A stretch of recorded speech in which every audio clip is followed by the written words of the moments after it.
मरकुस रचित सुसमाचार, पहला अध्याय। परमेश्वर के पुत्र यीशु मसीह के सुसमाचार का आरंभ, जैसे यशायाह भविष्यद्वक्ता की पुस्तक में लिखा है। देख, मैं अपने दूत को तेरे आगे भेजता हूं, जो तेरे लिए मार्ग सुधारेगा। जंगल में एक पुकारने वाले का शब्द सुनाई दे रहा है, प्रभु का मार्ग तैयार करो और उसकी सड़कें सीधी करो।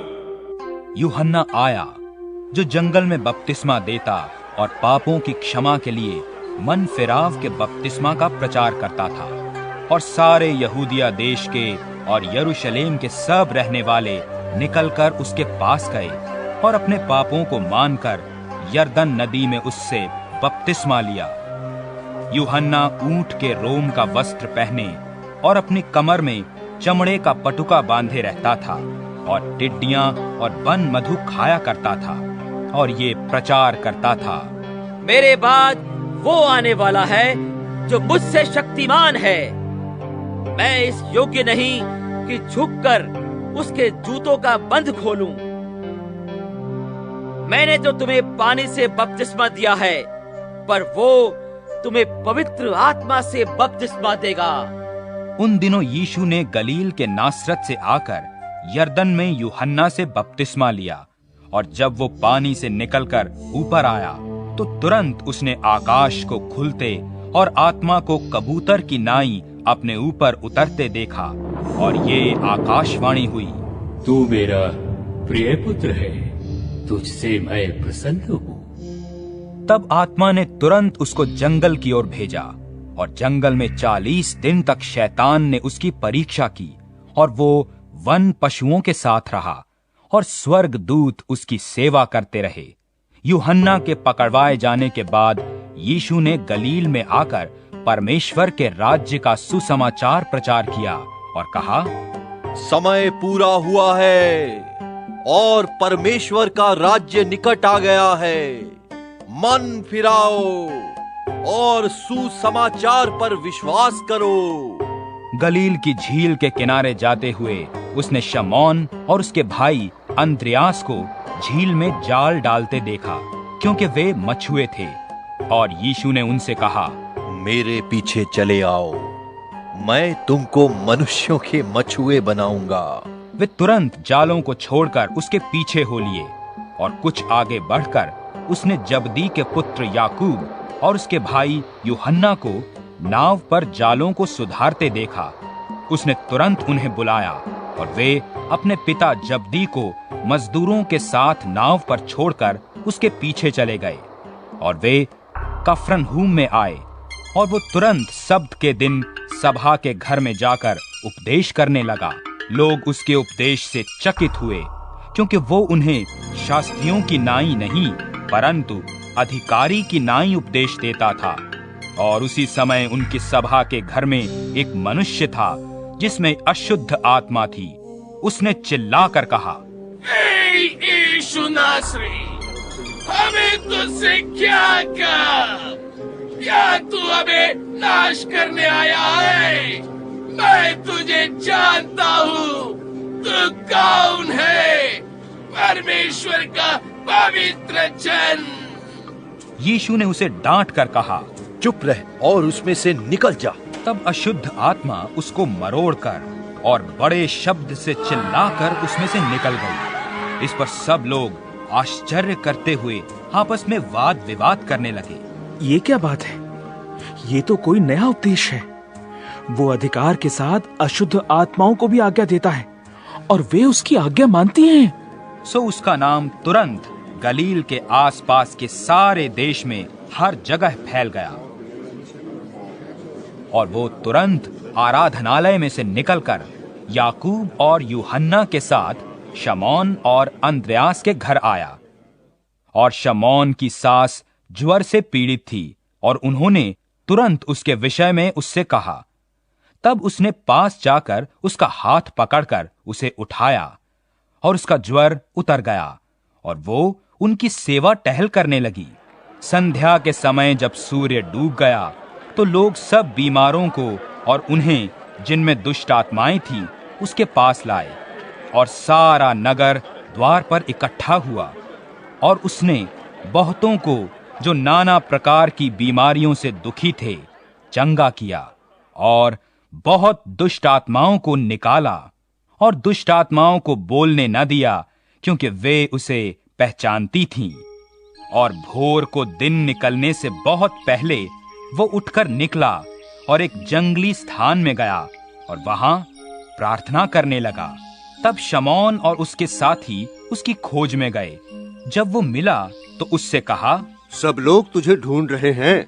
उसने उनसे कहा, आओ हम कहीं और आसपास की बस्तियों में जाएं, कि मैं वहां भी प्रचार करूं, क्योंकि मैं इसीलिए निकला हूं। सो वो सारे गलील में उनकी सभाओं में जा जाकर प्रचार करता और दुष्ट आत्माओं को निकालता रहा। और एक कोढ़ी ने उसके पास आकर उससे विनती की और उससे कहा, वो यदि तू चाहे तो मुझे शुद्ध कर सकता है। उसने उस पर तरस खाकर हाथ बढ़ाया और उसे छू कर कहा, मैं चाहता हूं तू शुद्ध हो जा। और तुरंत उसका कोढ़ जाता रहा और वो शुद्ध हो गया। तब उसने उसे चिताकर तुरंत विदा किया और उससे कहा, देख, किसी से कुछ मत कहना, परंतु जाकर अपने आप को याजक को दिखा और अपने शुद्ध होने के विषय में जो कुछ मूसा ने ठहराया है उसे भेंट चढ़ा, कि उस पर गवाही हो। परंतु वो बाहर जाकर इस बात को बहुत प्रचार करने और यहाँ तक फैलाने लगा कि यीशु फिर खुल्लम खुल्ला नगर में न जा सका, परंतु बाहर जंगली स्थानों में रहा और चहुं ओर से लोग उसके पास आते रहे।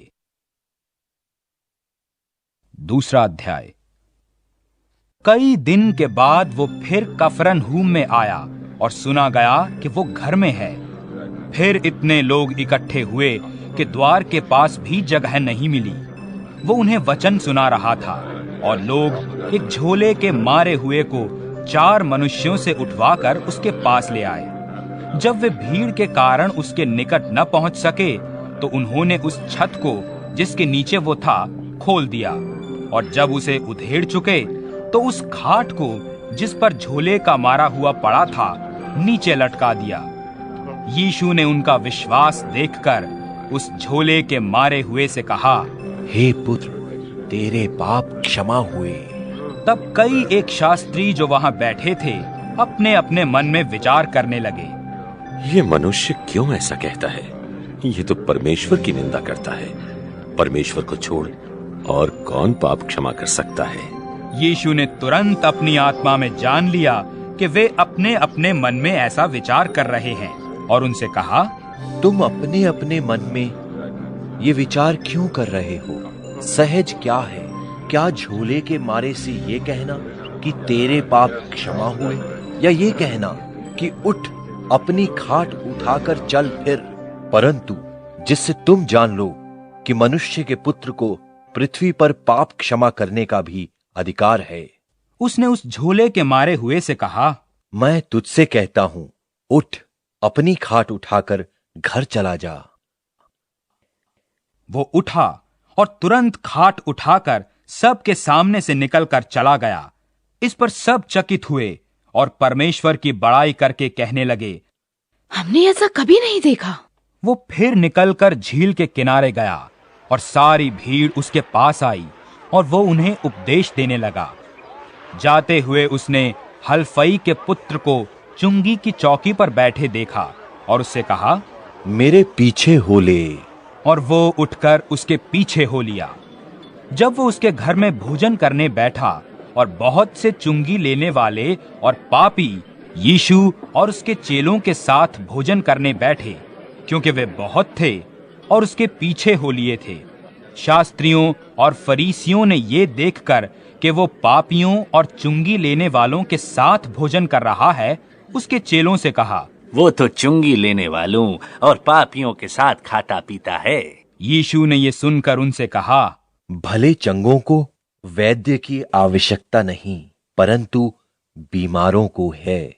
मैं धर्मियों को नहीं, परंतु पापियों को बुलाने आया हूं। यूहन्ना के चेले और फरीसी उपवास करते थे।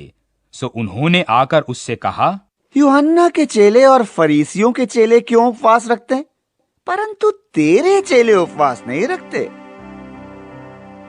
यीशु ने उनसे कहा, जब तक दूल्हा बारातियों के साथ रहता है क्या वे उपवास कर सकते हैं? सो जब तक दूल्हा उनके साथ है तब तक वे उपवास नहीं कर सकते, परंतु वे दिन आएंगे जब दूल्हा उनसे अलग किया जाएगा, उस समय वे उपवास करेंगे। कोरे कपड़े का पैबंद पुराने पहरावन पर कोई नहीं लगाता, नहीं तो वो पैबंद उसमें से कुछ खींच लेगा, अर्थात नया पुराने से, और वो और भी फट जाएगा। नए दाखरस को पुरानी मशकों में कोई नहीं रखता, नहीं तो दाखरस मशकों को फाड़ देगा और दाखरस और मशकें दोनों नष्ट हो जाएंगी, परंतु दाख का नया रस नई मशकों में भरा जाता है। और ऐसा हुआ कि वो सब्त के दिन खेतों में से होकर जा रहा था और उसके चेले चलते हुए बालें तोड़ने लगे। तब फरीसियों ने उससे कहा, ये सब के दिन वह काम क्यों करते हैं जो उचित नहीं? उसने उनसे कहा, क्या तुमने कभी नहीं पढ़ा कि जब दाऊद को आवश्यकता हुई और जब वो और उसके साथी भूखे हुए तब उसने क्या किया था? उसने क्यों कर अबियातार महायाजक के समय परमेश्वर के भवन में जाकर भेंट की रोटियां खाईं, जिनका खाना याजकों को छोड़ और किसी को भी उचित नहीं, और अपने साथियों को भी दी। और उसने उनसे कहा, सब्त का दिन मनुष्य के लिए बनाया गया है, न कि मनुष्य सब्त के दिन के लिए, इसलिए मनुष्य का पुत्र सब्त के दिन का भी स्वामी है। 3 अध्याय। और वो आराधनालय में फिर गया। वहां एक मनुष्य था जिसका हाथ सूख गया था। वे उस पर दोष लगाने के लिए उसकी घात में लगे थे कि देखें वो सब्त के दिन में उसे चंगा करता है अथवा नहीं। उसने सूखे हाथ वाले मनुष्य से कहा, बीच में खड़ा हो, और उनसे कहा, क्या सब्त के दिन भला करना उचित या बुरा करना, प्राण को बचाना या मारना? वे चुप रहे। और उसने उनके मन की कठोरता से उदास होकर क्रोध से चारों ओर देखा और उस मनुष्य से कहा, अपना हाथ बढ़ा। उसने बढ़ाया और उसका हाथ अच्छा हो गया। तब फरीसी बाहर जाकर तुरंत हेरोदियों के साथ उसके विरोध में सम्मति करने लगे कि उसे किस प्रकार नाश करें। और यीशु अपने चेलों के साथ झील की ओर चला गया और गलील से एक बड़ी भीड़ उसके पीछे हो ली, और यहूदिया और यरूशलेम और इदूमिया से यरदन के पार और सूर और सैदा के आसपास से एक बड़ी भीड़ ये सुनकर कि वो कैसे आश्चर्य के काम करता है उसके पास आई। और उसने अपने चेलों से कहा, भीड़ के कारण एक छोटी नाव मेरे लिए तैयार रहे कि वे मुझे दबा न सके। उसने बहुतों को चंगा किया था, और जितने लोग रोग से ग्रसित थे उसे छूने के लिए उस पर गिर पड़ते थे। अशुद्ध आत्माएं भी जब उसे देखती थीं तो उसके आगे गिर पड़ती थीं और चिल्लाकर कहती थीं, तू परमेश्वर का पुत्र है। और उसने उन्हें बहुत चिताया कि वे उसे प्रकट ना करें। फिर वो पहाड़ पर चढ़ गया और जिन्हें वो चाहता था उन्हें अपने पास बुलाया और वे उसके पास चले आए। तब उसने 12 पुरुषों को नियुक्त किया कि वे उसके साथ साथ रहें और वो उन्हें भेजे कि प्रचार करें और दुष्ट आत्माओं के निकालने का अधिकार रखें। और वे ये हैं, शमौन जिसका नाम उसने पतरस रखा, और जब्दी का पुत्र याकूब, और याकूब का भाई यूहन्ना जिनका नाम उसने बूअनर्गिस अर्थात गर्जन के पुत्र रखा, और अंद्रियास, फिलिपुस, बर्तुलमई, मत्ती, थोमा और हल्फई का पुत्र याकूब, और तद्दी और शमौन का नानी, और यहूदा स्करियोती जिसने उसे पकड़वा भी दिया। और वो घर में आया और ऐसी भीड़ इकट्ठी हो गई कि वे रोटी भी न खा सके। जब उसके कुटुंबियों ने ये सुना तो उसे पकड़ने के लिए निकले, क्योंकि कहते थे कि उसका चित्त ठिकाने नहीं है। और शास्त्री जो यरूशलेम से आए थे ये कहते थे, उसमें शैतान है। और ये भी कि वो दुष्ट आत्माओं के सरदार की सहायता से दुष्ट आत्माओं को निकालता है। और वो उन्हें पास बुलाकर उनसे दृष्टांतों में कहने लगा, शैतान क्यों कर शैतान को निकाल सकता है? यदि किसी राज्य में फूट पड़े तो वो राज्य कैसे स्थिर रह सकता है? यदि किसी घर में फूट पड़े तो वो घर क्यों कर स्थिर रह सकेगा? और यदि शैतान अपना ही विरोधी होकर अपने में फूट डाले तो वो कैसे बना रह सकता है? उसका तो अंत ही हो जाता है। कोई मनुष्य किसी बलवंत के घर में घुसकर उसका माल लूट नहीं सकता जब तक कि वो पहले उस बलवंत को न बांध ले, और तब उसके घर को लूट लेगा। मैं तुमसे सच कहता हूं, मनुष्यों की संतान के सब पाप निंदा जो वे करते हैं क्षमा की जाएगी, परंतु जो कोई पवित्र आत्मा के विरुद्ध निंदा करे वो कभी भी क्षमा न किया जाएगा, वरन वो अनंत पाप का अपराधी ठहरता है। क्योंकि वे ये कहते थे कि उसमें अशुद्ध आत्मा है। और उसकी माता और उसके भाई आए और बाहर खड़े होकर उसे बुलवा भेजा। भीड़ उसके आसपास बैठी थी और उन्होंने उससे कहा, देख, तेरी माता और तेरे भाई बाहर तुझे ढूंढते हैं। उसने उन्हें उत्तर दिया, मेरी माता और मेरे भाई कौन हैं? और उन पर जो उसके आसपास बैठे थे दृष्टि करके कहा, देखो, मेरी माता और मेरे भाई ये हैं, क्योंकि जो कोई परमेश्वर की इच्छा पर चले वही मेरा भाई और बहन और माता है। चौथा अध्याय। वो फिर झील के किनारे उपदेश देने लगा और ऐसी बड़ी भीड़ उसके पास इकट्ठी हो गई कि वो झील में एक नाव पर चढ़कर बैठ गया और सारी भीड़ भूमि पर झील के किनारे खड़ी रही। वो उन्हें दृष्टांतों में बहुत सी बातें सिखाने लगा। उसने अपने उपदेश में उनसे कहा, सुनो, एक बोने वाला बीज बोने के लिए निकला। बोते समय कुछ तो मार्ग के किनारे गिरा और पक्षियों ने आकर उसे चुग लिया। कुछ पथरीली भूमि पर गिरा जहां उसको बहुत मिट्टी न मिली। गहरी मिट्टी न मिलने के कारण जल्द उगाया, और जब सूर्य निकला तो जल गया, और जड़ न पकड़ने के कारण सूख गया। और कुछ तो झाड़ियों में गिरा और झाड़ियों ने बढ़कर उसे दबा लिया और वो फल न लाया। परंतु कुछ अच्छी भूमि पर गिरा, वो उगा और बढ़कर फलवंत हुआ। कोई 30 गुना, कोई 60 गुना और कोई 100 गुना फल लाया। और उसने कहा, जिसके पास सुनने के लिए कान हो वो सुन ले। जब वो अकेला रह गया तो उसके साथियों ने उन 12 समेत उससे इन दृष्टांतों के विषय में पूछा।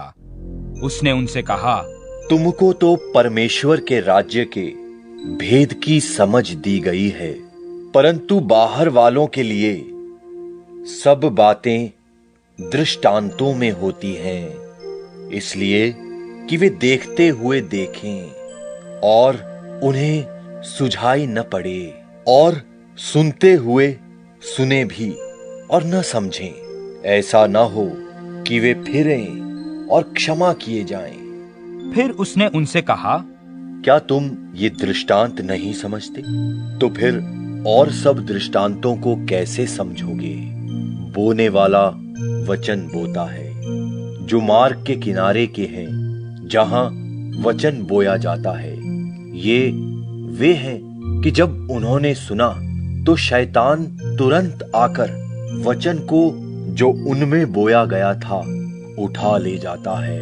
वैसे ही जो पथरीली भूमि पर बोए जाते हैं, ये वे हैं जो वचन को सुनकर तुरंत आनंद से ग्रहण कर लेते हैं, परंतु अपने भीतर जड़ न रखने के कारण वे थोड़े ही दिनों के लिए रहते हैं। इसके बाद जब वचन के कारण उन पर क्लेश था, उपद्रव होता है वे तुरंत ठोकर खाते हैं, और जो झाड़ियों में बोए गए ये वे हैं जिन्होंने वचन सुना और संसार की चिंता और धन का धोखा और वस्तुओं का लोभ उनमें समाकर वचन को दबा देता है और वो निष्फल रह जाता है। और जो अच्छी भूमि में बोए गए ये वे हैं जो वचन सुनकर ग्रहण करते और फल लाते हैं, कोई 30 गुना,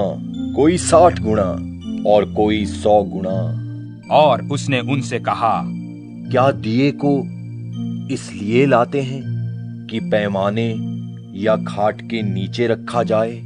क्या इसलिए नहीं कि दीवट पर रखा जाए? क्योंकि कोई वस्तु छिपी नहीं जो प्रकाश में न लाई जाए, और न कुछ गुप्त है जो प्रकट न किया जाए। यदि किसी के सुनने के कान हो तो सुन ले। फिर उसने उनसे कहा, चौकस रहो कि क्या सुनते हो। जिस नाप से तुम नापते हो उसी से तुम्हारे लिए भी नापा जाएगा और तुमको अधिक दिया जाएगा, क्योंकि जिसके पास है उसको दिया जाएगा, परंतु जिसके पास नहीं है उससे वो भी जो उसके पास है ले लिया जाएगा। फिर उसने कहा, परमेश्वर का राज्य ऐसा है जैसे कोई मनुष्य भूमि पर बीज छींटे और रात को सोए और दिन को जागे, और वो बीज ऐसे उगे और बढ़े कि वो न जाने। पृथ्वी आप से आप फल लाती है, पहले अंकुर, तब बाल, और तब बालों में तैयार दाना। परंतु जब दाना पक जाता है तब वो तुरंत हंसिया लगाता है, क्योंकि कटनी आ पहुंची है। फिर उसने कहा, हम परमेश्वर के राज्य की उपमा किससे दें और किस दृष्टांत से उसका वर्णन करें? वो राई के दाने के समान हैं। जब वो भूमि में बोया जाता है तो भूमि के सब बीजों से छोटा होता है, परंतु जब बोया गया तो उगकर सब साग पात से बड़ा हो जाता है और उसकी ऐसी बड़ी डालियां निकलती हैं कि आकाश के पक्षी उसकी छाया में बसेरा कर सकते हैं। और वो उन्हें इस प्रकार के बहुत दृष्टांत दे देकर उनकी समझ के अनुसार वचन सुनाता था, और बिना दृष्टांत कहे उनसे कुछ नहीं कहता था।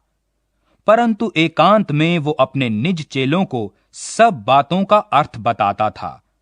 उसी दिन जब सांझ हुई तो उसने उनसे कहा, आओ हम पार चलें।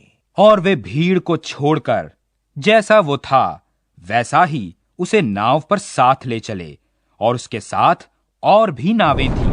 तब बड़ी आंधी आई और लहरें नाव पर यहां तक लगी कि वो अब पानी से भरी जाती थी, और वो आप पिछले भाग में गद्दी पर सो रहा था।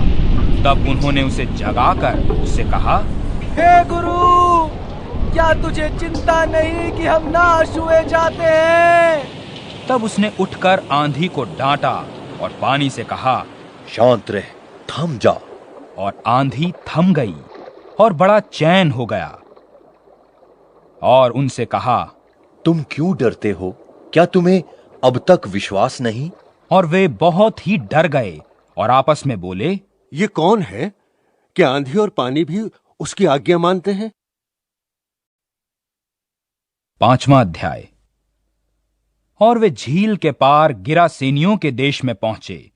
जब वो नाव पर से उतरा तो तुरंत एक मनुष्य जिसमें अशुद्ध आत्मा थी कब्रों से निकलकर उसे मिला। वो कब्रों में रहा करता था और कोई उसे सांकलों से भी न बांध सकता था। वो बार बार बेड़ियों और सांकलों से बांधा गया था, पर उसने सांकलों को तोड़ दिया और बेड़ियों के टुकड़े टुकड़े कर दिए थे और कोई उसे वश में नहीं कर सकता था। वो लगातार रात दिन कब्रों और पहाड़ों में चिल्लाता और अपने को पत्थरों से घायल करता था। वो यीशु को दूर ही से देखकर दौड़ा और उसे प्रणाम कर ऊंचे शब्द से चिल्लाकर बोला, यीशु, परम प्रधान परमेश्वर के पुत्र, मुझे तुझसे क्या काम? मैं तुझे परमेश्वर की शपथ देता हूँ कि मुझे पीड़ा न दे। क्योंकि उसने उससे कहा था, हे अशुद्ध आत्मा, इस मनुष्य में से निकल आ। उसने उससे पूछा, तेरा क्या नाम है? उसने उससे कहा, मेरा नाम सेना है, क्योंकि हम बहुत हैं। और उसने उससे बहुत विनती की, हमें इस देश से बाहर ना भेज। वहां पहाड़ पर सुअरों का एक बड़ा झुंड चर रहा था और उन्होंने उससे विनती कर कहा, हमें उन सुअरों में भेज दे कि हम उनके भीतर जाएं। सो उसने उन्हें आज्ञा दी और अशुद्ध आत्मा निकलकर सुअरों के भीतर बैठ गई और झुंड जो कोई 2000 का था कड़ाड़े पर से झपटकर झील में जा पड़ा और डूब मरा। और उनके चरवाहों ने भागकर नगर और गांवों में समाचार सुनाया और जो हुआ था लोग उसे देखने आए और यीशु के पास आकर वे उसको जिसमें दुष्ट आत्माएं थीं अर्थात जिसमें सेना समाई थी कपड़े पहने और सचेत बैठे देखकर डर गए। और देखने वालों ने उसका जिसमें दुष्ट आत्माएं थीं और सुअरों का पूरा हाल उनको कह सुनाया और वे उससे विनती करके कहने लगे, हमारे सिवानों से चला जा। जब वो नाव पर चढ़ने लगा तो वो जिसमें पहले दुष्ट आत्माएं थीं उससे विनती करने लगा, मुझे अपने साथ रहने दे। परंतु उसने उसे आज्ञा न दी और उससे कहा, अपने घर जाकर अपने लोगों को बता कि तुझ पर दया करके प्रभु ने तेरे लिए कैसे बड़े काम किए हैं। वो जाकर दिक्का पुलिस में इस बात का प्रचार करने लगा कि यीशु ने उसके लिए कैसे बड़े काम किए और सब आश्चर्य करते थे। जब यीशु फिर नाव पर गया तो एक बड़ी भीड़ उसके पास इकट्ठी हो गई और वो झील के किनारे था। और याईर नाम आराधनालय के सरदारों में से एक आया और उसे देखकर उसके पांवों पर गिरा और उसने ये कहकर बहुत विनती की कि मेरी छोटी बेटी मरने पर है, तू आकर उस पर हाथ रख कि वह चंगी होकर जीवित रहे। तब वो उसके साथ चला और बड़ी भीड़ उसके पीछे हो ली, यहाँ तक कि लोग उस पर गिरे पड़ते थे। और एक स्त्री जिसको 12 वर्ष से लहू बहने का रोग था और जिसने बहुत वैद्यों से बड़ा दुख उठाया और अपना सब माल व्यय करने पर भी कुछ लाभ न उठाया था, परंतु और भी रोगी हो गई थी, यीशु की चर्चा सुनकर भीड़ में उसके पीछे से आई और उसके वस्त्र को छू लिया। उसने कहा, यदि मैं उसके वस्त्र को ही छू लूंगी तो चंगी हो जाऊंगी। और तुरंत उसका लहू बहना बंद हो गया और उसने अपनी देह में जान लिया कि वो उस बीमारी से अच्छी हो गई।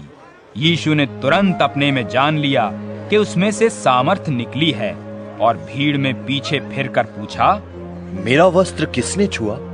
उसके चेलों ने उससे कहा, तू देखता है कि भीड़ तुझ पर गिरी पड़ती है और तू कहता है किसने मुझे छुआ? तब उसने उसे देखने के लिए जिसने ये काम किया था चारों ओर दृष्टि की। तब वो स्त्री ये जानकर कि उसकी कैसी भलाई हुई है डरती और कांपती हुई आई और उसके पांवों पर गिरकर उससे सब हाल सच सच कह दिया। उसने उससे कहा, पुत्री, तेरे विश्वास ने तुझे चंगा किया है, कुशल से जा और अपनी इस बीमारी से बची रहे। वो ये कह ही रहा था कि आराधनालय के सरदार के घर से लोगों ने आकर कहा, तेरी बेटी तो मर गई, अब गुरु को क्यों दुख देता है? जो बात वे कह रहे थे उसको यीशु ने अनसुनी करके आराधनालय के सरदार से कहा, मत डर, केवल विश्वास रख। और उसने पतरस और याकूब के भाई यूहन्ना को छोड़ और किसी को अपने साथ आने न दिया। और आराधनालय के सरदार के घर में पहुंचकर उसने लोगों को बहुत रोते और चिल्लाते देखा। तब उसने भीतर जाकर उनसे कहा, तुम क्यों हल्ला मचाते और रोते हो? लड़की मरी नहीं, परंतु सो रही है। वे उसकी हंसी करने लगे, परंतु उस सब को निकालकर लड़की के माता पिता और अपने साथियों को ले वो भीतर गया जहां लड़की पड़ी थी।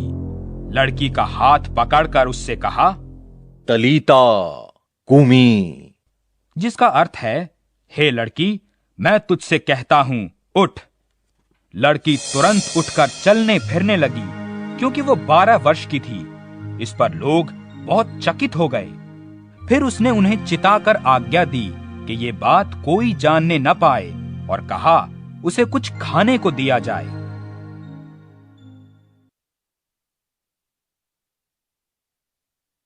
छठा अध्याय। वहां से निकलकर वो अपने देश में आया और उसके चेले उसके पीछे हो लिए। सब्त के दिन वो आराधनालय में उपदेश करने लगा और बहुत लोग सुनकर चकित हुए और कहने लगे, इसको ये बातें कहां से आ गईं? और ये कौन सा ज्ञान है जो उसको दिया गया है? और कैसे सामर्थ के काम उसके हाथों से प्रकट होते हैं? क्या ये वही बढ़ई नहीं जो मरियम का पुत्र और याकूब और योसेस और यहूदा और शमौन का भाई है? और क्या उसकी बहनें यहाँ हमारे बीच में नहीं रहती? इसलिए उन्होंने उसके विषय में ठोकर खाई। यीशु ने उनसे कहा, भविष्यद्वक्ता अपने देश और अपने कुटुंब और अपने घर को छोड़ और कहीं भी निरादर नहीं होता। और वो वहां कोई सामर्थ का काम न कर सका, केवल थोड़े बीमारों पर हाथ रखकर उन्हें चंगा किया। और उसने उनके अविश्वास पर आश्चर्य किया और चारों ओर के गांवों में उपदेश करता फिरा। और वो 12 को अपने पास बुलाकर उन्हें 2-2 करके भेजने लगा और उन्हें अशुद्ध आत्माओं पर अधिकार दिया। और उसने उन्हें आज्ञा दी, मार्ग के लिए लाठी छोड़ और कुछ न लो, न तो रोटी, न झोली, न पटुके में पैसे, परंतु जूतियां पहनो और 2-2 कुर्ते न पहनो। और उसने उनसे कहा, जहां कहीं तुम किसी घर में उतरो तो जब तक वहां से विदा न हो तब तक उसी में ठहरे रहो। जिस स्थान के लोग तुम्हें ग्रहण न करें और तुम्हारी न सुने, वहां से चलते ही अपने पैरों की धूल झाड़ डालो कि उन पर गवाही हो। और उन्होंने जाकर प्रचार किया कि मन फिराएं, और बहुत दुष्ट आत्माओं को निकाला और बहुत बीमारों पर तेल मलकर उन्हें चंगा किया। और हेरोदेस राजा ने उसकी चर्चा सुनी, क्योंकि उसका नाम फैल गया था। उसने कहा, यूहन्ना बपतिस्मा देने वाला मरे हुओं में से जी उठा है, इसलिए उससे ये सामर्थ्य के काम प्रकट होते हैं। औरों ने कहा, ये एलिया है। परंतु दूसरों ने कहा, भविष्यद्वक्ता या भविष्यद्वक्ताओं में से किसी एक के समान है। हेरोदेस ने ये सुनकर कहा, जिस यूहन्ना का सर मैंने कटवाया था वही जी उठा है। क्योंकि हेरोदेस ने अपने भाई फिलिपुस की पत्नी हेरोदियास के कारण, जिससे उसने ब्याह किया था, लोगों को भेजकर यूहन्ना को पकड़वाकर बंदी गृह में डाल दिया था। यूहन्ना ने हेरोदेस से कहा था, अपने भाई की पत्नी को रखना तुझे उचित नहीं। इसलिए हेरोदियास उससे बैर रखती थी और ये चाहती थी कि उसे मरवा डाले, परंतु ऐसा न हो सका, क्योंकि हेरोदेस यूहन्ना को धर्मी और पवित्र पुरुष जानकर उससे डरता था और उसे बचाए रखता था और उसकी सुनकर बहुत घबराता था, पर आनंद से सुनता था। और ठीक अवसर पर जब हेरोदेस ने अपने जन्मदिन में अपने प्रधानों और सेनापतियों और गलील के बड़े लोगों के लिए जेवनार की उसी हेरोदियास की बेटी भीतर आई और नाचकर हेरोदेस को और उसके साथ बैठने वालों को प्रसन्न किया। तब राजा ने लड़की से कहा, तू जो चाहे उससे मांग, मैं तुझे दूंगा। उससे शपथ खाई, मैं अपने आधे राज्य तक जो कुछ तू मुझसे मांगेगी तुझे दूंगा। उसने बाहर जाकर अपनी माता से पूछा, मैं क्या मांगू? वो बोली, यूहन्ना, बपतिस्मा देने वाले का सिर। वो तुरंत राजा के पास भीतर आई और उससे विनती की, मैं चाहती हूँ कि तू अभी यूहन्ना बपतिस्मा देने वाले का सिर एक थाल में मुझे मंगवा दे। तब राजा बहुत उदास हुआ, परंतु अपनी शपथ के कारण और साथ बैठने वालों के कारण उसे टालना न चाहा, और राजा ने तुरंत एक सिपाही को आज्ञा देकर भेजा कि उसका सिर काट लाए। उसने जेल खाने में जाकर उसका सिर काटा और एक थाल में रख कर लाया और लड़की को दिया, और लड़की ने अपनी माँ को दिया।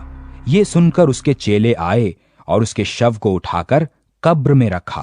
प्रेरितों ने यीशु के पास इकट्ठे होकर जो कुछ उन्होंने किया और सिखाया था सब उसको बता दिया।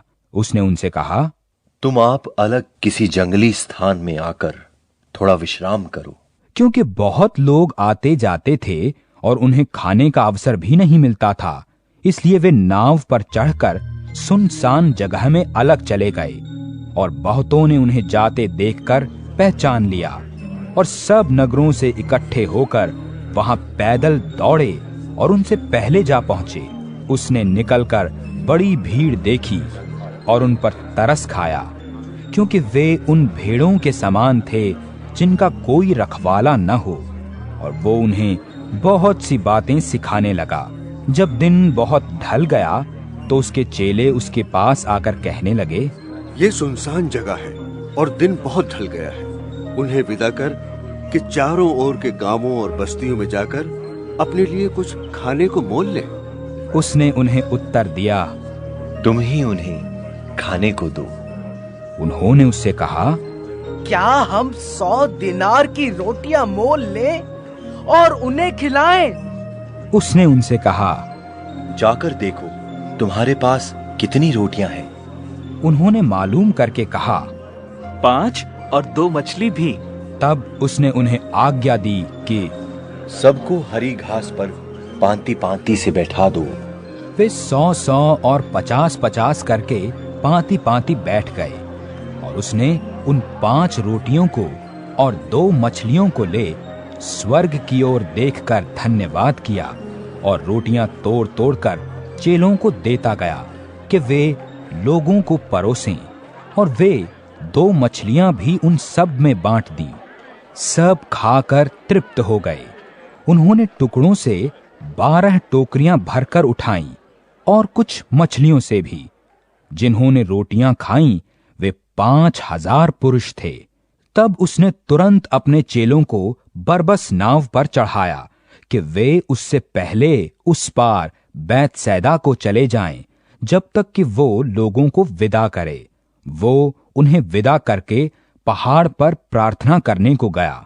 जब सांझ हुई तो नाव झील के बीच में थी, और वो अकेला भूमि पर था। जब उसने देखा कि वे खेते खेते घबरा गए हैं, क्योंकि हवा उनके विरुद्ध थी, तो रात के 4थे पहर के निकट वो झील पर चलते हुए उनके पास आया और उनसे आगे निकल जाना चाहता था। उन्होंने उसे झील पर चलते देखकर समझा कि भूत है, और चिल्ला उठे, क्योंकि सब उसे देखकर घबरा गए थे। पर उसने तुरंत उनसे बातें की और कहा, ढाढ़स बांधो, मैं हूं, डरो मत। तब वो उनके पास नाव पर आया और हवा थम गई, और वे बहुत ही आश्चर्य करने लगे, क्योंकि वे उन रोटियों के विषय में न समझे थे, परंतु उनके मन कठोर हो गए थे। और वे पार उतरकर गन्ने सरत में पहुंचे और नाव घाट पर लगाई। जब वे नाव पर से उतरे तो लोग तुरंत उसको पहचान कर आसपास के सारे देश में दौड़े और बीमारों को खाटों पर डालकर जहां जहां समाचार पाया कि वो है, वहां वहां लिए फिरे। और जहां कहीं वो गांवों, नगरों या बस्तियों में जाता था तो लोग बीमारों को बाजारों में रखकर उससे विनती करते थे कि वो उन्हें अपने वस्त्र का आंचल ही छू लेने दे। और जितने उसे छूते थे सब चंगे हो जाते थे। 7वां अध्याय। तब फरीसी और कई एक शास्त्री जो यरूशलेम से आए थे उसके पास इकट्ठे हुए। उन्होंने उसके कई एक चेलों को अशुद्ध अर्थात बिना हाथ धोए रोटी खाते देखा। फरीसी और सब यहूदी पुरनियों की रीति पर चलते और जब तक भली भांति हाथ नहीं धोते तब तक नहीं खाते थे। वे बाजार से आकर जब तक स्नान नहीं कर लेते तब तक नहीं खाते थे। बहुत सी और बातें थीं जो उनके पास मानने के लिए पहुंचाई गई थीं, जैसे कटोरों और लोटों और तांबे के बर्तनों को धोना मांजना। उन फरीसियों और शास्त्रियों ने उससे पूछा, तेरे चेले क्यों पुरनियों की रीतों पर नहीं चलते और बिना हाथ धोए रोटी खाते हैं? उसने उनसे कहा, यशायाह ने तुम कपटियों के विषय में बहुत ठीक भविष्यवाणी की, जैसा लिखा है, ये लोग होठों से तो मेरा आदर करते हैं पर उनका मन मुझसे दूर रहता है। ये व्यर्थ मेरी उपासना करते हैं, मनुष्यों की आज्ञाओं को धर्मोपदेश करके सिखाते हैं। तुम परमेश्वर की आज्ञा को टालकर मनुष्यों की रीतियों को मानते हो। और उसने उनसे कहा, तुम अपनी रीतियों को मानने के लिए परमेश्वर की आज्ञा कैसी अच्छी तरह टाल देते हो। मूसा ने कहा है कि अपने पिता और अपनी माता का आदर कर, और जो कोई पिता व माता को बुरा कहे वो अवश्य मार डाला जाए। परंतु तुम कहते हो कि यदि कोई अपने पिता व माता से कहे कि जो कुछ तुझे मुझसे लाभ पहुंच सकता था वो कुर्बान अर्थात संकल्प हो चुका, तो तुम उसको उसके पिता या उसकी माता की कुछ सेवा करने नहीं देते। इस प्रकार तुम अपनी रीतियों से जिन्हें तुमने ठहराया है परमेश्वर का वचन टाल देते हो और ऐसे ऐसे बहुत से काम करते हो। उसने लोगों को अपने पास बुलाकर उनसे कहा, तुम सब मेरी सुनो और समझो। ऐसी तो कोई वस्तु नहीं जो मनुष्य में बाहर से समाकर अशुद्ध करे, परंतु जो वस्तुएं मनुष्य के भीतर से निकलती हैं वे ही उसे अशुद्ध करती हैं। यदि किसी के सुनने के कान हो तो सुन ले। जब वो भीड़ के पास से घर में गया तो उसके चेलों ने इस दृष्टांत के विषय में उससे पूछा। उसने उनसे कहा, क्या तुम भी ऐसे न समझ हो? क्या तुम नहीं समझते कि जो वस्तु बाहर से मनुष्य के भीतर जाती है वो उसे अशुद्ध नहीं कर सकती, क्योंकि वो उसके मन में नहीं परंतु पेट में जाती है और संडास में निकल जाती है। ये कहकर उसने सब भोजन वस्तुओं को शुद्ध ठहराया। फिर उसने कहा, जो मनुष्य के भीतर से निकलता है वही मनुष्य को अशुद्ध करता है, क्योंकि भीतर से अर्थात मनुष्य के मन से बुरी चिंता, व्यभिचार, चोरी, हत्या, परस्त्रीगमन, लोभ, दुष्टता, छल, लुचपन, कुदृष्टि, निंदा, अभिमान और मूर्खता निकलती है। ये सब बुरी बातें भीतर ही से निकलती हैं और मनुष्य को अशुद्ध करती हैं।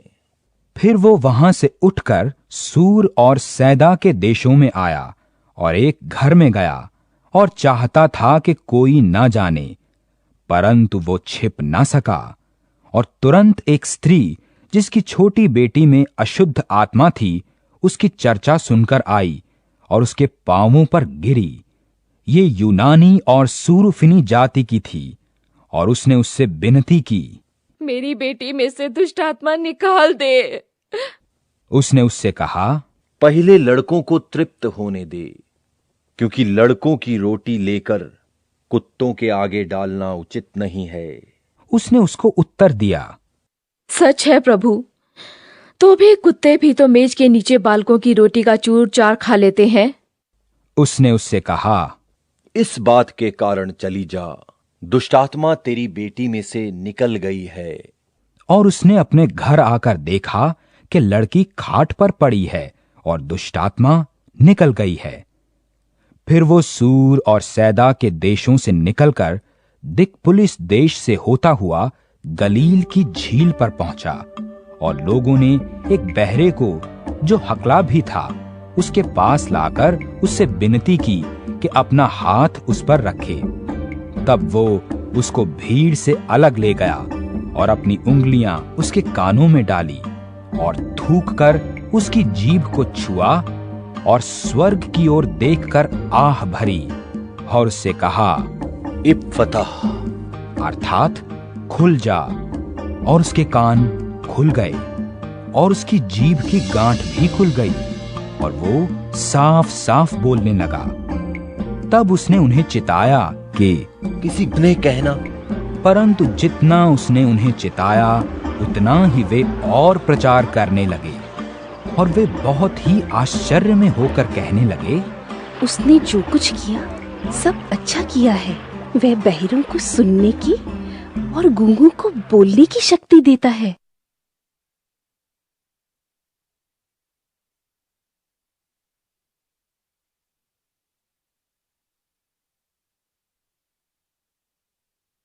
आठवां अध्याय। उन दिनों में जब फिर बड़ी भीड़ इकट्ठी हुई और उनके पास कुछ खाने को न था, तो उसने अपने चेलों को पास बुलाकर उनसे कहा, मुझे इस भीड़ पर तरस आता है, क्योंकि ये 3 दिन से बराबर मेरे साथ हैं और उनके पास कुछ भी खाने को नहीं। यदि मैं उन्हें भूखा घर भेज दूं, तो मार्ग में थक कर रह जाएंगे, क्योंकि इनमें से कोई कोई दूर से आए हैं।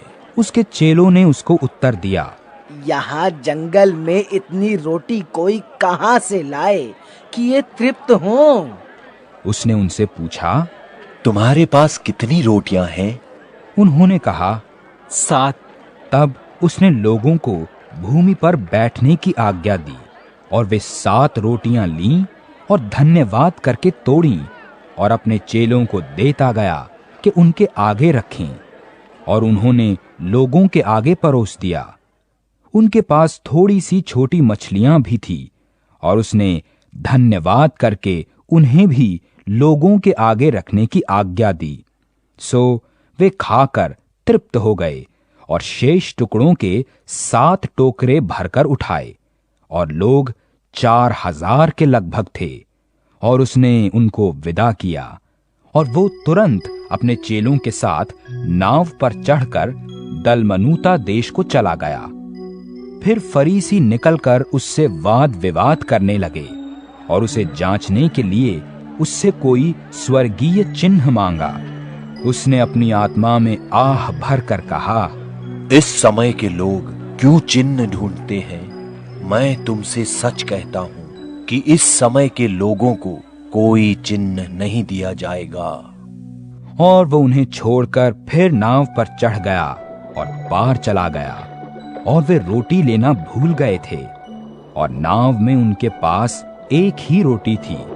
और उसने उन्हें चिताया कि देखो, फरीसियों के खमीर और हेरोदेस के खमीर से चौकस रहो। वे आपस में विचार कर कहने लगे, हमारे पास तो रोटी नहीं है। ये जानकर यीशु ने उनसे कहा, तुम क्यों आपस में ये विचार कर रहे हो कि हमारे पास रोटी नहीं? क्या अब तक नहीं जानते और नहीं समझते? क्या तुम्हारा मन कठोर हो गया है? क्या आंखें रखते हुए भी नहीं देखते और कान रखते हुए भी नहीं सुनते? और तुम्हें स्मरण नहीं कि जब मैंने 5000 के लिए 5 रोटी तोड़ी थीं, तो तुमने टुकड़ों की कितनी टोकरियां भरकर उठाई? उन्होंने उससे कहा, 12 टोकरियां। और जब 4 के लिए 7 रोटी तोड़ी थी, तो तुमने टुकड़ों के कितने टोकरे भरकर उठाए थे? उन्होंने उससे कहा, 7 टोकरियां। उसने उनसे कहा, क्या तुम अब तक नहीं समझते? और वे बैतसैदा में आए, और लोग एक अंधे को उसके पास ले आए और उससे विनती की कि उसको छुए। वो उस अंधे का हाथ पकड़कर उसे गांव के बाहर ले गया और उसकी आंखों में थूककर उस पर हाथ रखे और उससे पूछा, क्या तू कुछ देखता है? उसने आंख उठाकर कहा, मैं मनुष्यों को देखता हूँ, क्योंकि वो मुझे चलते हुए दिखाई देते हैं, जैसे पेड़। तब उसने फिर दोबारा उसकी आंखों पर हाथ रखे और उसने ध्यान से देखा और चंगा हो गया और सब कुछ साफ साफ देखने लगा। और उसने ये कहकर उसे घर भेजा कि इस गांव के भीतर पांव भी न रखना। यीशु और उसके चेले कैसरिया फिलिपी के गांवों में चले गए और मार्ग में उसने अपने चेलों से पूछा, लोग मुझे क्या कहते हैं? उन्होंने उत्तर दिया, यूहन्ना बपतिस्मा देने वाला, पर कोई एलिय्याह और कोई भविष्यद्वक्ताओं में से एक भी कहते हैं। उसने उनसे पूछा, परंतु तुम मुझे क्या कहते हो? पतरस ने उसको उत्तर दिया, तू मसीह है। तब उसने उन्हें चिता कर कहा, मेरे विषय में ये किसी से न कहना। और वो उन्हें सिखाने लगा कि मनुष्य के लिए अवश्य है कि वो बहुत दुख उठाए और पुरनिये और महायाजक और शास्त्री उसे तुच्छ समझकर मार डालें और वो 3 दिन के बाद जी उठे। उसने ये बात उनसे साफ साफ कह दी। इस पर पतरस उसे अलग ले जाकर झिड़कने लगा, परंतु उसने फिरकर और अपने चेलों की ओर देखकर पतरस को झिड़क कर कहा, हे शैतान, मेरे सामने से दूर हो, क्योंकि तू परमेश्वर की बातों पर नहीं परंतु मनुष्यों की बातों पर मन लगाता है। उसने भीड़ को अपने चेलों समेत पास बुलाकर उनसे कहा, जो कोई मेरे पीछे आना चाहे वो अपने आपे से इनकार करे और अपना क्रूस उठाकर मेरे पीछे हो ले। क्योंकि जो कोई अपना प्राण बचाना चाहे वो उसे खोएगा, पर जो कोई मेरे और सुसमाचार के लिए अपना प्राण खोएगा वो उसे बचाएगा। यदि मनुष्य सारे जगत को प्राप्त करे और अपने प्राण की हानि उठाए तो उसे क्या लाभ होगा? और मनुष्य अपने प्राण के बदले क्या देगा? जो कोई इस व्यभिचारी और पापी जाति के बीच मुझसे और मेरी बातों से लज्जाएगा, मनुष्य का पुत्र भी जब वो पवित्र दूतों के साथ अपने पिता की महिमा सहित आएगा तब उससे लज्जाएगा।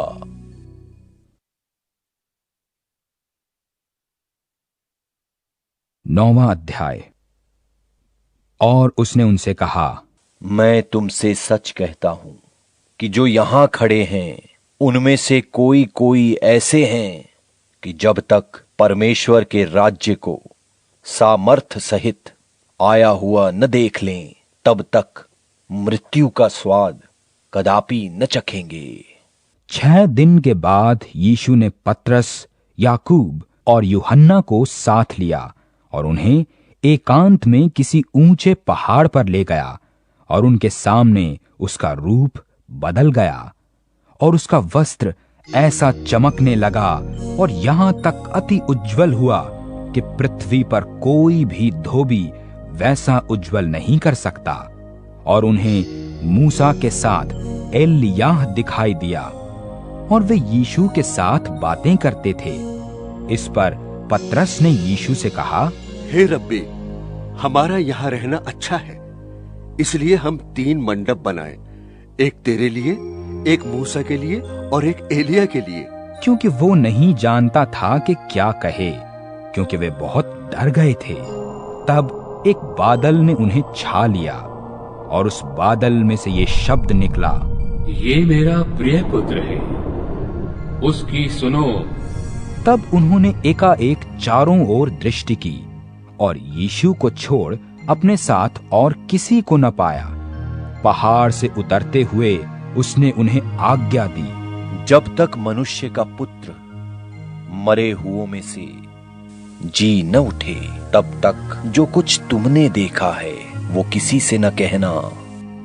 उन्होंने इस बात को स्मरण रखा और आपस में वाद विवाद करने लगे। मरे हुओं में से जी उठने का क्या अर्थ है? और उन्होंने उससे पूछा, शास्त्री क्यों कहते हैं कि एलिय्याह का पहले आना अवश्य है? उसने उत्तर दिया, एलिय्याह सचमुच पहले आकर सब कुछ सुधारेगा, परंतु मनुष्य के पुत्र के विषय में ये क्यों लिखा है कि वो बहुत दुख उठाएगा और तुच्छ गिना जाएगा। परंतु मैं तुमसे कहता हूं, एलिय्याह तो आ चुका और जैसा उसके विषय में लिखा है, उन्होंने जो कुछ चाहा उसके साथ किया। और जब वो चेलों के पास आया तो देखा कि उनके चारों ओर बड़ी भीड़ लगी है और शास्त्री उनके साथ विवाद कर रहे हैं। उसे देखते ही सब बहुत ही आश्चर्य करने लगे और उसकी ओर दौड़कर उसे नमस्कार किया। उसने उनसे पूछा, तुम इनसे क्या विवाद कर रहे हो? भीड़ में से एक ने उत्तर दिया, हे गुरु, मैं अपने पुत्र को जिसमें गूंगी आत्मा समाई है तेरे पास लाया था। जहां कहीं वो उसे पकड़ती है वहीं पटक देती। वो मुंह में फेन भर लाता और दांत पीसता और सूखता जाता है। मैंने तेरे चेलों से कहा कि वो उसे निकाल दे, परंतु वो निकाल न सके। ये सुनकर उसने उत्तर में उनसे कहा, हे अविश्वासी लोगों, मैं कब तक तुम्हारे साथ रहूंगा और कब तक तुम्हारी सहूंगा? उसे मेरे पास लाओ। तब वे उसे उसके पास ले आए और जब उसने उसे देखा तो उस आत्मा ने तुरंत उसे मरोड़ा और वो भूमि पर गिरा और मुंह से फेन बहाते हुए लौटने लगा। उसने उसके पिता से पूछा, इसकी ये दशा कब से है? उसने कहा, बचपन से। उसने इसे नाश करने के लिए कभी आग और कभी पानी में गिराया। परंतु यदि तू कुछ कर सके तो हम पर तरस खाकर हमारा उपकार कर। यीशु ने उससे कहा, यदि तू कर सकता है, ये क्या बात है? विश्वास करने वाले के लिए सब कुछ हो सकता है। बालक के पिता ने तुरंत गिड़गिड़ा कर कहा, हे प्रभु, मैं विश्वास करता हूँ, मेरे अविश्वास का उपाय कर।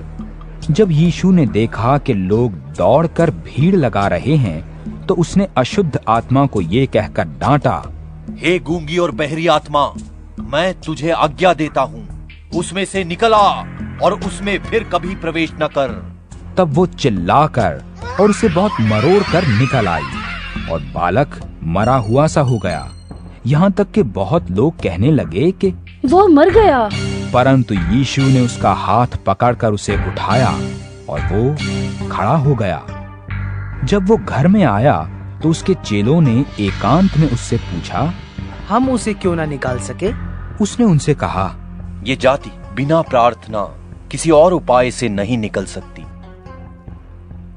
फिर वे वहां से चले और गलील में होकर जा रहे थे और वो नहीं चाहता था कि कोई जाने, क्योंकि वो अपने चेलों को उपदेश देता और उनसे कहता था कि मनुष्य का पुत्र मनुष्यों के हाथ में पकड़वाया जाएगा और वे उसे मार डालेंगे और वो मरने के 3 दिन बाद जी उठेगा। पर यह बात उनकी समझ में नहीं आई और वे उसे पूछने से डरते थे। फिर वे कफरनहूम में आए और घर में आकर उसने उनसे पूछा, रास्ते में तुम किस बात पर विवाद करते थे? वे चुप रहे, क्योंकि मार्ग में उन्होंने आपस में ये वाद विवाद किया था कि उनमें बड़ा कौन है। तब उसने बैठकर 12 को बुलाया और उनसे कहा, यदि कोई बड़ा होना चाहे तो सबसे छोटा और सबका सेवक बने। और उसने एक बालक को लेकर उनके बीच में खड़ा किया और उसे गोद में लेकर उनसे कहा, जो कोई मेरे नाम से ऐसे बालकों में से किसी एक को भी ग्रहण करता है वो मुझे ग्रहण करता है, और जो कोई मुझे ग्रहण करता है वो मुझे नहीं वरन मेरे भेजने वाले को ग्रहण करता है। तब यूहन्ना ने उससे कहा, हे गुरु, हमने एक मनुष्य को तेरे नाम से दुष्ट आत्माओं को निकालते देखा और हम उसे मना करने लगे क्योंकि वो हमारे पीछे नहीं हो लेता था। यीशु ने कहा, उसको मत मना करो, क्योंकि ऐसा कोई नहीं जो मेरे नाम से सामर्थ का काम करे और जल्दी से मुझे बुरा कह सके, क्योंकि जो हमारे विरोध में नहीं वो हमारी ओर है। जो कोई एक कटोरा पानी तुम्हें इसलिए पिलाए कि तुम मसीह के हो, तो मैं तुमसे सच कहता हूं कि वो अपना प्रतिफल किसी रीति से न खोएगा। पर जो कोई छोटों में से जो मुझ पर विश्वास करते हैं किसी को ठोकर खिलाए, तो उसके लिए भला ये है कि एक बड़ी चक्की का पाट उसके गले में लटकाया जाए और वो समुद्र में डाल दिया जाए। यदि तेरा हाथ तुझे ठोकर खिलाए तो उसे काट डाल। टुंडा होकर जीवन में प्रवेश करना तेरे लिए इससे भला है कि 2 हाथ रहते हुए नरक के बीच उस आग में डाला जाए जो कभी बुझने की नहीं। और यदि तेरा पांव तुझे ठोकर खिलाए तो उसे काट डाल। लंगड़ा होकर जीवन में प्रवेश करना तेरे लिए इससे भला है कि 2 पांव रहते हुए नरक में डाला जाए। और यदि तेरी आंख तुझे ठोकर खिलाए तो उसे निकाल डाल। काना होकर परमेश्वर के राज्य में प्रवेश करना तेरे लिए इससे भला है कि 2 आंख रहते हुए तू नरक में डाला जाए, जहां उनका कीड़ा नहीं मरता और आग नहीं बुझती, क्योंकि हर एक जन आग से नमकीन किया जाएगा। नमक अच्छा है, पर यदि नमक की नमकीनी जाती रहे तो उसे किससे स्वादित करोगे? अपने में नमक रखो और आपस में मेल मिलाप से रहो। 10वां अध्याय। फिर वो वहां से उठकर यहूदिया के सिवानों में और यरदन के पार आया और भीड़ उसके पास फिर इकट्ठी हो गई और वो अपनी रीति के अनुसार उन्हें फिर उपदेश देने लगा। तब फरीसियों ने उसके पास आकर उसकी परीक्षा करने को उससे पूछा, क्या यह उचित है कि पुरुष अपनी पत्नी को त्यागे? उसने उनको उत्तर दिया, मूसा ने तुम्हें क्या आज्ञा दी है? उन्होंने कहा, मूसा ने त्याग पत्र लिखने और त्यागने की आज्ञा दी है। यीशु ने उनसे कहा, तुम्हारे मन की कठोरता के कारण उसने तुम्हारे लिए ये आज्ञा लिखी, पर सृष्टि के आरंभ से परमेश्वर ने नर और नारी करके उनको बनाया है। इस कारण मनुष्य अपने माता पिता से अलग होकर अपनी पत्नी के साथ रहेगा और वे दोनों एक तन होंगे। इसलिए अब 2 नहीं पर 1 तन है। इसलिए जिसे परमेश्वर ने जोड़ा है उसे मनुष्य अलग न करे। और घर में चेलों ने इसके विषय में उससे फिर पूछा। उसने उनसे कहा, जो कोई अपनी पत्नी को त्याग कर दूसरी से ब्याह करे तो वो उस पहली के विरोध में व्यभिचार करता है। और यदि पत्नी अपने पति को छोड़कर दूसरे से ब्याह करे तो वो व्यभिचार करती है। फिर लोग बालकों को उसके पास लाने लगे कि वो उन पर हाथ रखे, पर चेलों ने उनको डांटा। यीशु ने ये देख क्रुद्ध होकर उनसे कहा, बालकों को मेरे पास आने दो और उन्हें मना न करो, क्योंकि परमेश्वर का राज्य ऐसों ही का है। मैं तुमसे सच कहता हूं, जो कोई परमेश्वर के राज्य को बालक की नाई ग्रहण न करे वो उसमें कभी प्रवेश करने न पाएगा। और उसने उन्हें गोद में लिया और उन पर हाथ रखकर उन्हें आशीष दी। और जब वो निकलकर मार्ग में जाता था तो एक मनुष्य उसके पास दौड़ता हुआ आया और उसके आगे घुटने टेक कर उससे पूछा, हे उत्तम गुरु, अनंत जीवन का अधिकारी होने के लिए मैं क्या करूं? यीशु ने उससे कहा, तू मुझे उत्तम क्यों कहता है? कोई उत्तम नहीं, केवल एक, अर्थात परमेश्वर। तू आज्ञाओं को तो जानता है, हत्या न करना, व्यभिचार न करना, चोरी न करना, झूठी गवाही न देना, छल न करना, अपने पिता और अपनी माता का आदर करना। उसने उससे कहा, हे गुरु, इन सब को मैं लड़कपन से मानता आया हूँ। यीशु ने उस पर दृष्टि की और उसके हृदय में प्रेम उमड़ आया। तब उससे कहा, तुझ में एक बात की घटी है, जा, जो कुछ तेरा है उसे बेचकर कंगालों को दे और तुझे स्वर्ग में धन मिलेगा, और आकर मेरे पीछे हो ले। इस बात से उसके चेहरे पर उदासी छा गई और वो शोक करता हुआ चला गया, क्योंकि वो बहुत धनी था। यीशु ने चारों ओर देखकर अपने चेलों से कहा, धनवानों के लिए परमेश्वर के राज्य में प्रवेश करना कैसा कठिन है। चेले उसकी बातों से अचंभित हुए। इस पर यीशु ने फिर उनसे कहा, हे बालकों, जो धन पर भरोसा रखते हैं उनके लिए परमेश्वर के राज्य में प्रवेश करना कैसा कठिन है। परमेश्वर के राज्य में धनवान के प्रवेश करने से ऊंट का सुई के नाके में से निकल जाना सहज है। वे बहुत ही चकित होकर आपस में कहने लगे, तो फिर किसका उद्धार हो सकता है? यीशु ने उनकी ओर देखकर कहा, मनुष्यों से तो ये नहीं हो सकता, परंतु परमेश्वर से हो सकता है, क्योंकि परमेश्वर से सब कुछ हो सकता है। पतरस उससे कहने लगा, देख, हम तो सब कुछ छोड़कर तेरे पीछे हो लिए हैं।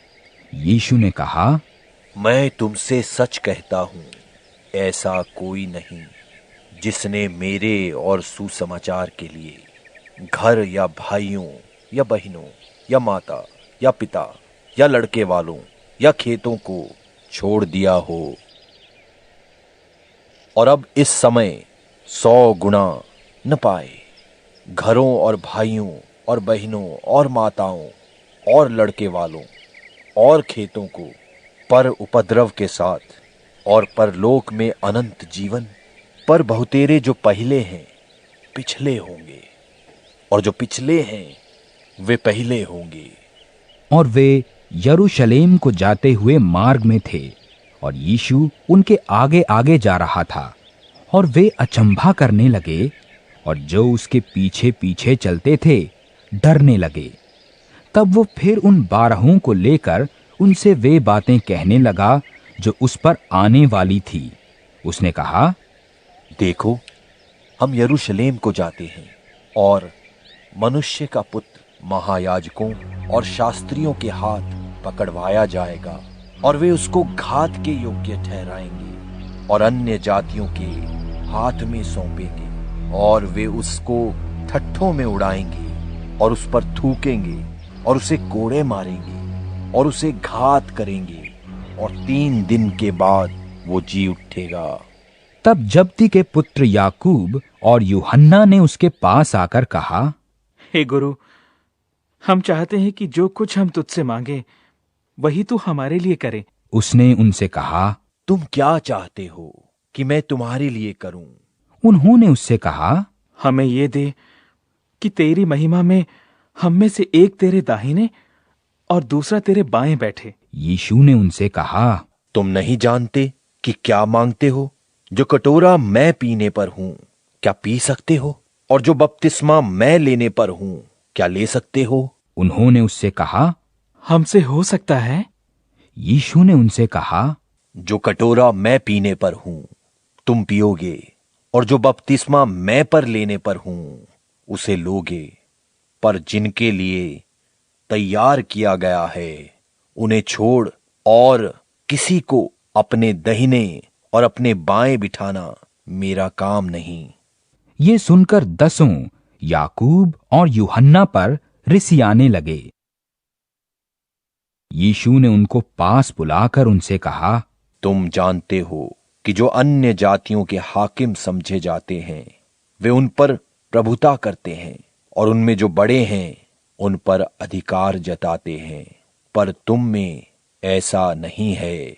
वरन जो कोई तुम में बड़ा होना चाहे वो तुम्हारा सेवक बने, और जो कोई तुम में प्रधान होना चाहे वो सबका दास बने, क्योंकि मनुष्य का पुत्र इसलिए नहीं आया कि उसकी सेवा टहल की जाए, पर इसलिए आया कि आप सेवा टहल करे और बहुतों की छुड़ौती के लिए अपना प्राण दे। और वे यरीहो में आए, और जब वो और उसके चेले और एक बड़ी भीड़ यरीहो से निकलती थी, तो तिमाई का पुत्र बरतिमाई, एक अंधा भिखारी, सड़क के किनारे बैठा था। वो ये सुनकर कि यीशु नासरी है, पुकार पुकार कर कहने लगा, हे दाऊद की संतान, मुझ पर दया कर। बहुतों ने उसे डांटा कि चुप रहे, पर वो और भी पुकारने लगा, हे दाऊद की संतान, मुझ पर दया कर। तब यीशु ने ठहर कर कहा, उसे बुलाओ। और लोगों ने उस अंधे को बुलाकर उससे कहा, ढाढ़स बांध, उठ, वह तुझे बुलाता है। वो अपना कपड़ा फेंककर शीघ्र उठा और यीशु के पास आया। इस पर यीशु ने उससे कहा, तू क्या चाहता है कि मैं तेरे लिए करूं? अंधे ने उससे कहा, हे रब्बी, ये कि मैं देखने लगूं। यीशु ने उससे कहा, चला जा, तेरे विश्वास ने तुझे चंगा कर दिया है। वो तुरंत देखने लगा और मार्ग में उसके पीछे हो लिया।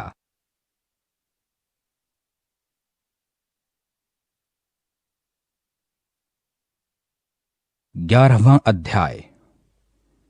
जब वे यरूशलेम के निकट जैतून पहाड़ पर बैतफगे और बैतनियाह के निकट आए, तो उसने अपने चेलों में से 2 को ये कहकर भेजा, अपने सामने के गांव में जाओ और उसमें पहुंचते ही एक गधी का बच्चा, जिस पर कभी कोई नहीं चढ़ा, बंधा हुआ तुम्हें मिलेगा, उसे खोल लाओ। यदि तुमसे कोई पूछे ये क्यों करते हो, तो कहना प्रभु को इसका प्रयोजन है, और वो शीघ्र उसे यहां भेज देगा। उन्होंने जाकर उस बच्चे को बाहर द्वार के पास चौक में बंधा हुआ पाया। वे उसे खोलने लगे। जो लोग वहां खड़े थे उनमें से कुछ कहने लगे, ये क्या करते हो? गधे के बच्चे को क्यों खोलते हो? उन्होंने जैसा यीशु ने कहा था वैसा ही उनसे कह दिया। तब उन्होंने उन्हें जाने दिया, और उन्होंने बच्चे को यीशु के पास लाकर उस पर अपने कपड़े डाले, और वो उस पर बैठ गया। और बहुतों ने अपने कपड़े मार्ग में बिछाए, और औरों ने खेतों में से डालियां काट काट कर फैला दी। और जो उसके आगे आगे जाते और पीछे पीछे चले आते थे, पुकार पुकार कर कहते जाते थे, होशाना, धन्य है वो जो प्रभु के नाम से आता है, हमारे पिता दाऊद का राज्य जो आ रहा है, धन्य है, आकाश में होशाना। और वो यरूशलेम पहुंचकर मंदिर में आया, और चारों ओर सब वस्तुओं को देखकर 12 के साथ बैतनियाह गया, क्योंकि सांझ हो गई थी। दूसरे दिन जब वे बैतनियाह से निकले, तो उसको भूख लगी, और वो दूर से अंजीर का एक हरा पेड़ देखकर निकट गया कि क्या जाने उसमें कुछ पाए, पर पत्तों को छोड़ कुछ न पाया, क्योंकि फल का समय न था। इस पर उसने उससे कहा, अब से कोई तेरा फल कभी न खाए। उसके चेले ये सुन रहे थे। फिर वे यरूशलेम में आए, और वो मंदिर में गया, और वहां जो लेन देन कर रहे थे उन्हें बाहर निकालने लगा। सराफों के पीढ़े और कबूतर के बेचने वालों की चौकियां उलट दी, और मंदिर में से होकर किसी को बर्तन लेकर आने जाने ना दिया। और उसने उपदेश करके उनसे कहा, क्या ये नहीं लिखा है कि मेरा घर सब जातियों के लिए प्रार्थना का घर कहलाएगा? पर तुमने इसे डाकुओं की खोह बना दी है। ये सुनकर महायाजक और शास्त्री उसके नाश करने का अवसर ढूंढने लगे, परंतु उससे डरते थे, क्योंकि सब लोग उसके उपदेश से चकित होते थे। और प्रतिदिन सांझ होते ही वो नगर से बाहर जाया करता था। भोर को जब वे उधर से जा रहे थे, तो उन्होंने उस अंजीर के पेड़ को जड़ तक सूखा हुआ देखा। पतरस को वो बात स्मरण आई, और उसने उससे कहा, हे रब्बी, देख, ये अंजीर का पेड़ जिसे तूने श्राप दिया था सूख गया है। यीशु ने उसको उत्तर दिया, परमेश्वर पर विश्वास रखो। मैं तुमसे सच कहता हूं, जो कोई इस पहाड़ से कहे तू उखड़ जा और समुद्र में जा पड़, और अपने मन में संदेह न करे, वरन प्रतीति करे कि जो कहता है वो हो जाएगा, तो उसके लिए वही होगा। इसलिए मैं तुमसे कहता हूं, जो कुछ तुम प्रार्थना करके मांगो तो प्रतीति कर लो कि तुम्हें मिल गया, वो तुम्हारे लिए हो जाएगा। और जब कभी तुम खड़े हुए प्रार्थना करते हो, और यदि तुम्हारे मन में किसी की ओर से कुछ विरोध हो, तो क्षमा करो कि तुम्हारा स्वर्गीय पिता भी तुम्हारे अपराध क्षमा करे। और यदि तुम क्षमा न करो, तो तुम्हारा पिता भी जो स्वर्ग में है तुम्हारा अपराध क्षमा न करेगा। वे फिर यरूशलेम में आए, और जब वो मंदिर में टहल रहा था, तो महायाजक, शास्त्री और पुरनिये उसके पास आकर पूछने लगे, तू ये काम किस अधिकार से करता है? ये अधिकार तुझे किसने दिया है कि तू ये काम करे? यीशु ने उनसे कहा, मैं भी तुमसे एक बात पूछता हूं, मुझे उत्तर दो तो मैं तुम्हें बताऊंगा कि ये काम किस अधिकार से करता हूं। यूहन्ना का बपतिस्मा क्या स्वर्ग की ओर से था या मनुष्यों की ओर से था? मुझे उत्तर दो। तब वे आपस में विवाद करने लगे कि यदि हम कहें स्वर्ग की ओर से, तो वो हमसे कहेगा, फिर तुमने उसकी प्रतीति क्यों ना की? और यदि कहें मनुष्य की ओर से, तो हमें भीड़ का डर है, क्योंकि वे सब यूहन्ना को भविष्यद्वक्ता जानते हैं। सो उन्होंने यीशु को उत्तर दिया, हम नहीं जानते। यीशु ने उनसे कहा, मैं भी तुमको नहीं बताता कि ये काम किस अधिकार से करता हूं।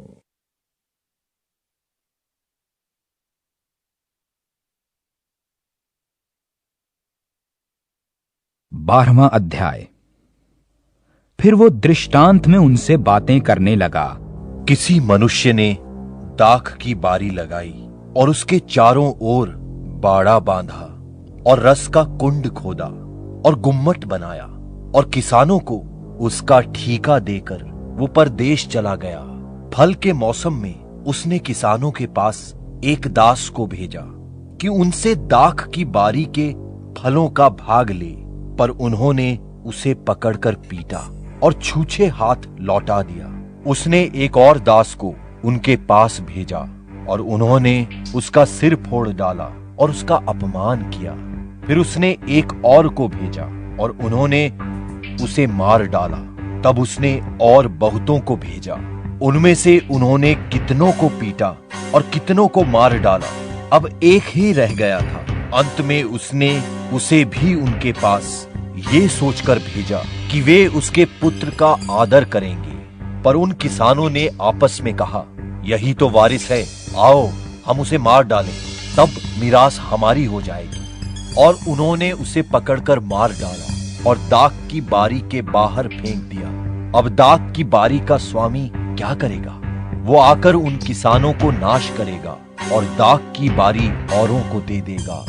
क्या तुमने पवित्र शास्त्र में ये वचन नहीं पढ़ा कि जिस पत्थर को राजमिस्त्रियों ने निकम्मा ठहराया था, वही कोने का सिरा हो गया? ये प्रभु की ओर से हुआ और हमारी दृष्टि में अद्भुत है। तब उन्होंने उसे पकड़ना चाहा, क्योंकि समझ गए थे कि उसने उनके विरोध में ये दृष्टांत कहा। पर वे लोगों से डरे और उसे छोड़कर चले गए। तब उन्होंने उसे बातों में फंसाने के लिए कई एक फरीसियों और हेरोदियों को उसके पास भेजा।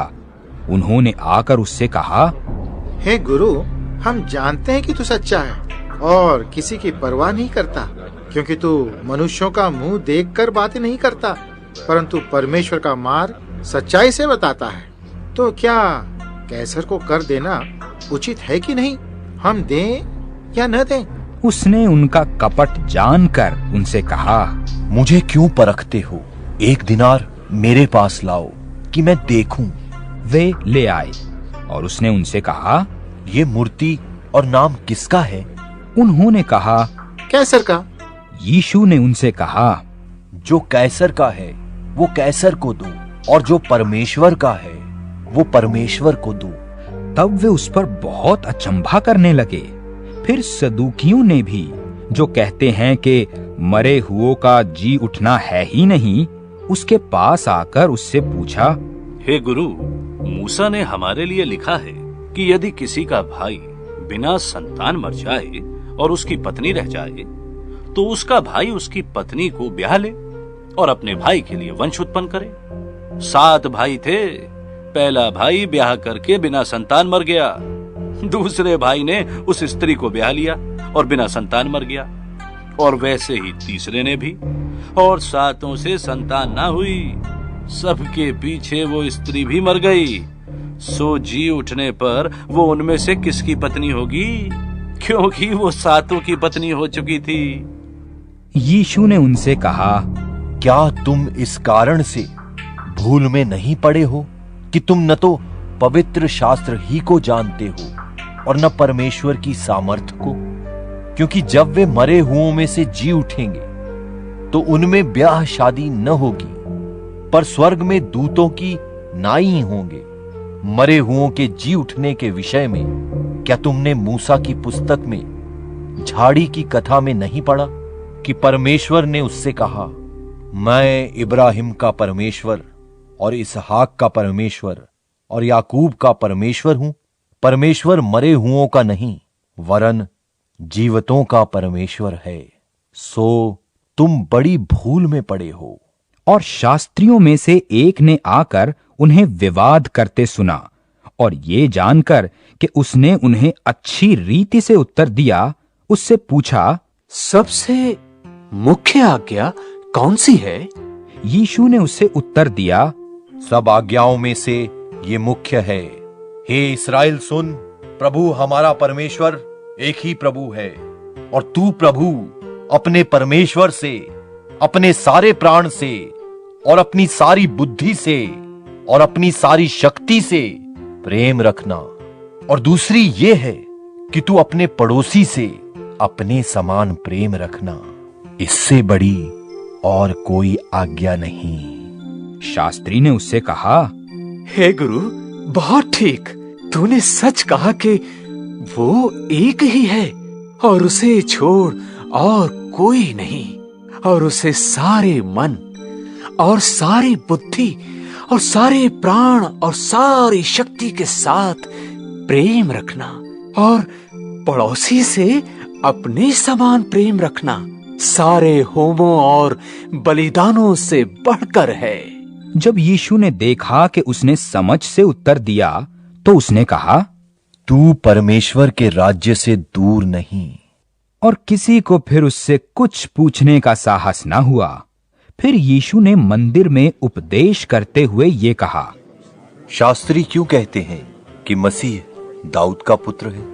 दाऊद ने आप ही पवित्र आत्मा में होकर कहा है, प्रभु ने मेरे प्रभु से कहा, मेरे दाहिने बैठ, जब तक कि मैं तेरे बैरियों को तेरे पांवों की पीढ़ी न कर दूं। दाऊद तो आप ही उसे प्रभु कहता है, फिर वो उसका पुत्र कहां से ठहरा? और भीड़ के लोग उसकी आनंद से सुनते थे। उसने अपने उपदेश में उनसे कहा, शास्त्रियों से चौकस रहो, जो लंबे वस्त्र पहने हुए फिरना और बाजारों में नमस्कार और आराधनालयों में मुख्य मुख्य आसन और जेवनारों में मुख्य मुख्य स्थान भी चाहते हैं। वे विधवाओं के घरों को खा जाते हैं और दिखाने के लिए बड़ी देर तक प्रार्थना करते रहते हैं। ये अधिक दंड पाएंगे। और वो मंदिर के भंडार के सामने बैठकर देख रहा था कि लोग मंदिर के भंडार में किस प्रकार पैसे डालते हैं, और बहुत धनवानों ने बहुत कुछ डाला। इतने में एक कंगाल विधवा ने आकर 2 दमड़ियां, जो 1 पैसे के बराबर होती हैं, डाली। तब उसने अपने चेलों को पास बुलाकर उनसे कहा, मैं तुमसे सच कहता हूं मंदिर के भंडार में डालने वालों में से इस कंगाल विधवा ने सबसे बढ़कर डाला है, क्योंकि सबने अपने धन की बढ़ती में से डाला है, परंतु इसने अपनी घटी में से जो कुछ उसका था अर्थात अपनी सारी जीविका डाल दी है। 13वां अध्याय। जब वो मंदिर से निकल रहा था तो उसके चेलों में से एक ने उससे कहा, हे गुरु, देख कैसे कैसे पत्थर और कैसे कैसे भवन हैं। यीशु ने उससे कहा, क्या तुम ये बड़े बड़े भवन देखते हो? यहाँ पत्थर पर पत्थर भी बचा न रहेगा जो ढाया न जाएगा। जब वो जैतून के पहाड़ पर मंदिर के सामने बैठा था तो पतरस और याकूब और यूहन्ना और अंद्रियास ने अलग जाकर उससे पूछा, हमें बता कि ये बातें कब होंगी और जब ये सब बातें पूरी होने पर होंगी उस समय का क्या चिन्ह होगा? यीशु उनसे कहने लगा, चौकस रहो कि कोई तुम्हें न भरमाए। बहुतेरे मेरे नाम से आकर कहेंगे मैं वही हूं और बहुतों को भरमाएंगे। और जब तुम लड़ाइयां और लड़ाइयों की चर्चा सुनो तो न घबराना, क्योंकि इनका होना अवश्य है, परंतु उस समय अंत न होगा। क्योंकि जाति पर जाति और राज्य पर राज्य चढ़ाई करेगा और हर कहीं भूइंडोल होंगे। ये तो पीड़ाओं का आरंभ ही होगा।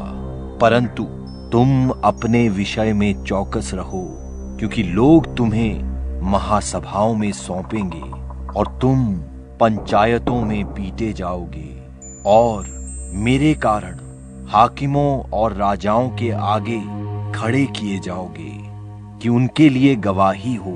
पर अवश्य है कि पहले सुसमाचार सब जातियों में प्रचार किया जाए। जब वे तुम्हें ले जाकर सौंपे तो पहले से चिंता न करना कि हम क्या कहेंगे। जो कुछ तुम्हें उसी घड़ी बताया जाए वही कहना, क्योंकि बोलने वाले तुम नहीं परंतु पवित्र आत्मा है। और भाई को भाई और पिता को पुत्र घात के लिए सौंपेंगे और लड़के वाले माता पिता के विरोध में उठकर उन्हें मरवा डालेंगे। और मेरे नाम के कारण सब लोग तुमसे बैर करेंगे, पर जो अंत तक धीरज रखेगा उसी का उद्धार होगा।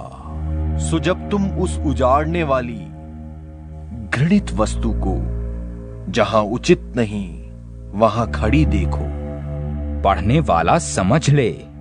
तब जो यहूदियों में हो वे पहाड़ों पर भाग जाएं। जो कोठे पर हो वो अपने घर से कुछ लेने को नीचे न उतरे और न भीतर जाए।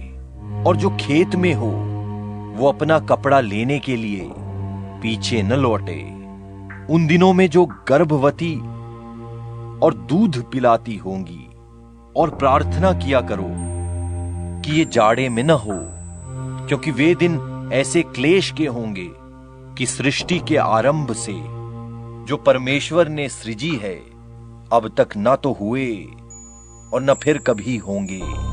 और यदि प्रभु उन दिनों को न घटाता तो कोई प्राणी भी न बचता, परंतु उन चुने हुओं के कारण जिनको उसने चुना है उसने उन दिनों को घटाया है। उस समय यदि कोई तुमसे कहे देखो मसीह यहां है या देखो वहां है, तो प्रतीति न करना, क्योंकि झूठे मसीह और झूठे भविष्यद्वक्ता उठ खड़े होंगे और चिन्ह और अद्भुत काम दिखाएंगे कि यदि हो सके तो चुने हुओं को भी भरमा दे। पर तुम चौकस रहो। देखो मैंने तुम्हें सब बातें पहले ही से कह दी हैं। उन दिनों में उस क्लेश के बाद सूरज अंधेरा हो जाएगा और चांद प्रकाश न देगा और आकाश से तारा गण गिरने लगेंगे और आकाश की शक्तियां हिलाई जाएंगी। तब लोग मनुष्य के पुत्र को बड़ी सामर्थ और महिमा के साथ बादलों में आते देखेंगे। उस समय वो अपने दूतों को भेजकर पृथ्वी की इस छोर से आकाश की उस छोर तक चारों दिशा से अपने चुने हुए लोगों को इकट्ठे करेगा। अंजीर के पेड़ से ये दृष्टांत सीखो, जब उसकी डाली कोमल हो जाती और पत्ते निकलने लगते हैं तो तुम जान लेते हो कि ग्रीष्मकाल निकट है। इसी रीति से जब तुम इन बातों को होते देखो तो जान लो कि वो निकट है, वरन द्वार ही पर है। मैं तुमसे सच कहता हूं, जब तक ये सब बातें न हो लेंगी तब तक ये लोग जाते न रहेंगे। आकाश और पृथ्वी टल जाएंगे, परंतु मेरी बातें कभी न टलेंगी। उस दिन या उस घड़ी के विषय में कोई नहीं जानता, न स्वर्ग के दूत और न पुत्र, परंतु केवल पिता। देखो, जागते और प्रार्थना करते रहो, क्योंकि तुम नहीं जानते कि वो समय कब आएगा। ये उस मनुष्य की सी दशा है जो परदेश जाते समय अपना घर छोड़ जाए और अपने दासों को अधिकार दे और हर एक को उसका काम जता दे और द्वारपाल को जागते रहने की आज्ञा दे। इसलिए जागते रहो, क्योंकि तुम नहीं जानते कि घर का स्वामी कब आएगा, सांझ को या आधी रात को, या मुर्ग के बांग देने के समय, या भोर को। ऐसा न हो कि वो अचानक आकर तुम्हें सोते पाए। जो मैं तुमसे कहता हूं वही सबसे कहता हूं, जागते रहो।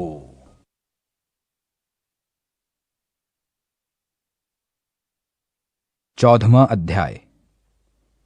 2 दिन के बाद फसह और अखमीरी रोटी का पर्व होने वाला था। महायाजक और शास्त्री इस बात की खोज में थे कि उसे किस प्रकार छल से पकड़कर मार डालें, परंतु कहते थे कि पर्व के दिन नहीं, कहीं ऐसा ना हो कि लोगों में बलवा मचे। जब वो बैतनियाह में शमौन कोढ़ी के घर भोजन करने बैठा हुआ था, तब एक स्त्री संगमरमर के पात्र में जटामासी का बहुमूल्य शुद्ध इत्र लेकर आई और पात्र तोड़कर इत्र को उसके सिर पर उंडेला।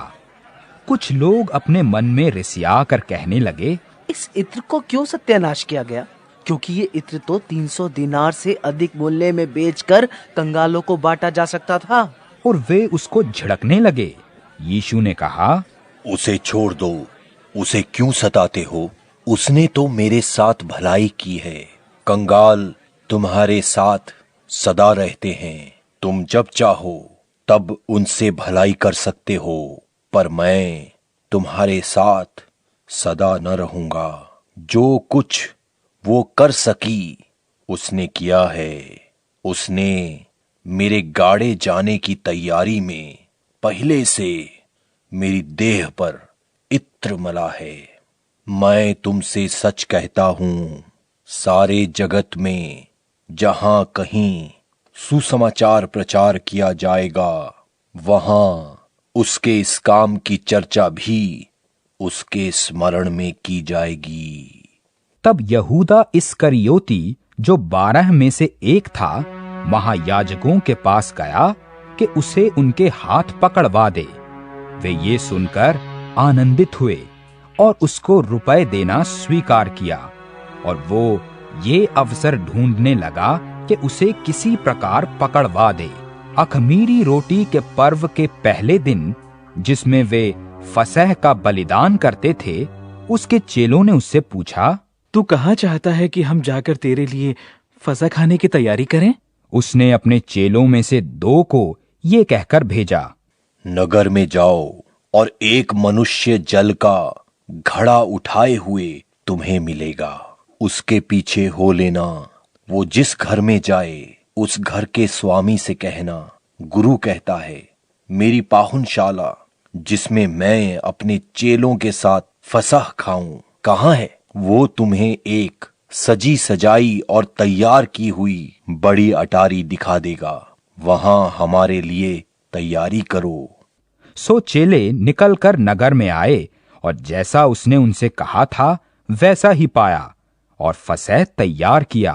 जब सांझ हुई तो वो 12 के साथ आया और जब वे बैठे भोजन कर रहे थे तो यीशु ने कहा, मैं तुमसे सच कहता हूं, तुम में से एक जो मेरे साथ भोजन कर रहा है मुझे पकड़वाएगा।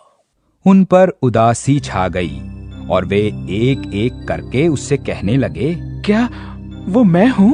उसने उनसे कहा, वो 12 में एक है जो मेरे साथ थाली में हाथ डालता है।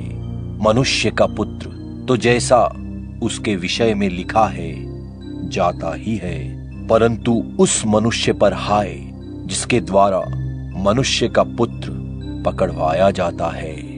यदि उस मनुष्य का जन्म ही न होता तो उसके लिए भला होता। और जब वे खा ही रहे थे तो उसने रोटी ली और आशीष मांगकर तोड़ी और उन्हें दी और कहा, लो ये मेरी देह है। फिर उसने कटोरा लेकर धन्यवाद किया और उन्हें दिया और उन सबने उसमें से पिया। और उसने उनसे कहा, ये वाचा का मेरा वो लोहू है जो बहुतों के लिए बहाया जाता है। मैं तुमसे सच कहता हूं, दाख का रस उस दिन तक फिर कभी न पीऊंगा जब तक परमेश्वर के राज्य में नया न पीऊं। फिर वे भजन गाकर बाहर जैतून के पहाड़ पर गए। तब यीशु ने उनसे कहा, तुम सब ठोकर खाओगे, क्योंकि लिखा है, मैं रखवाले को मारूंगा और भेड़ तितर बितर हो जाएंगी। परंतु मैं अपने जी उठने के बाद तुमसे पहले गलील को जाऊंगा। पतरस ने उससे कहा, यदि सब ठोकर खाएं तो खाएं, पर मैं ठोकर नहीं खाऊंगा।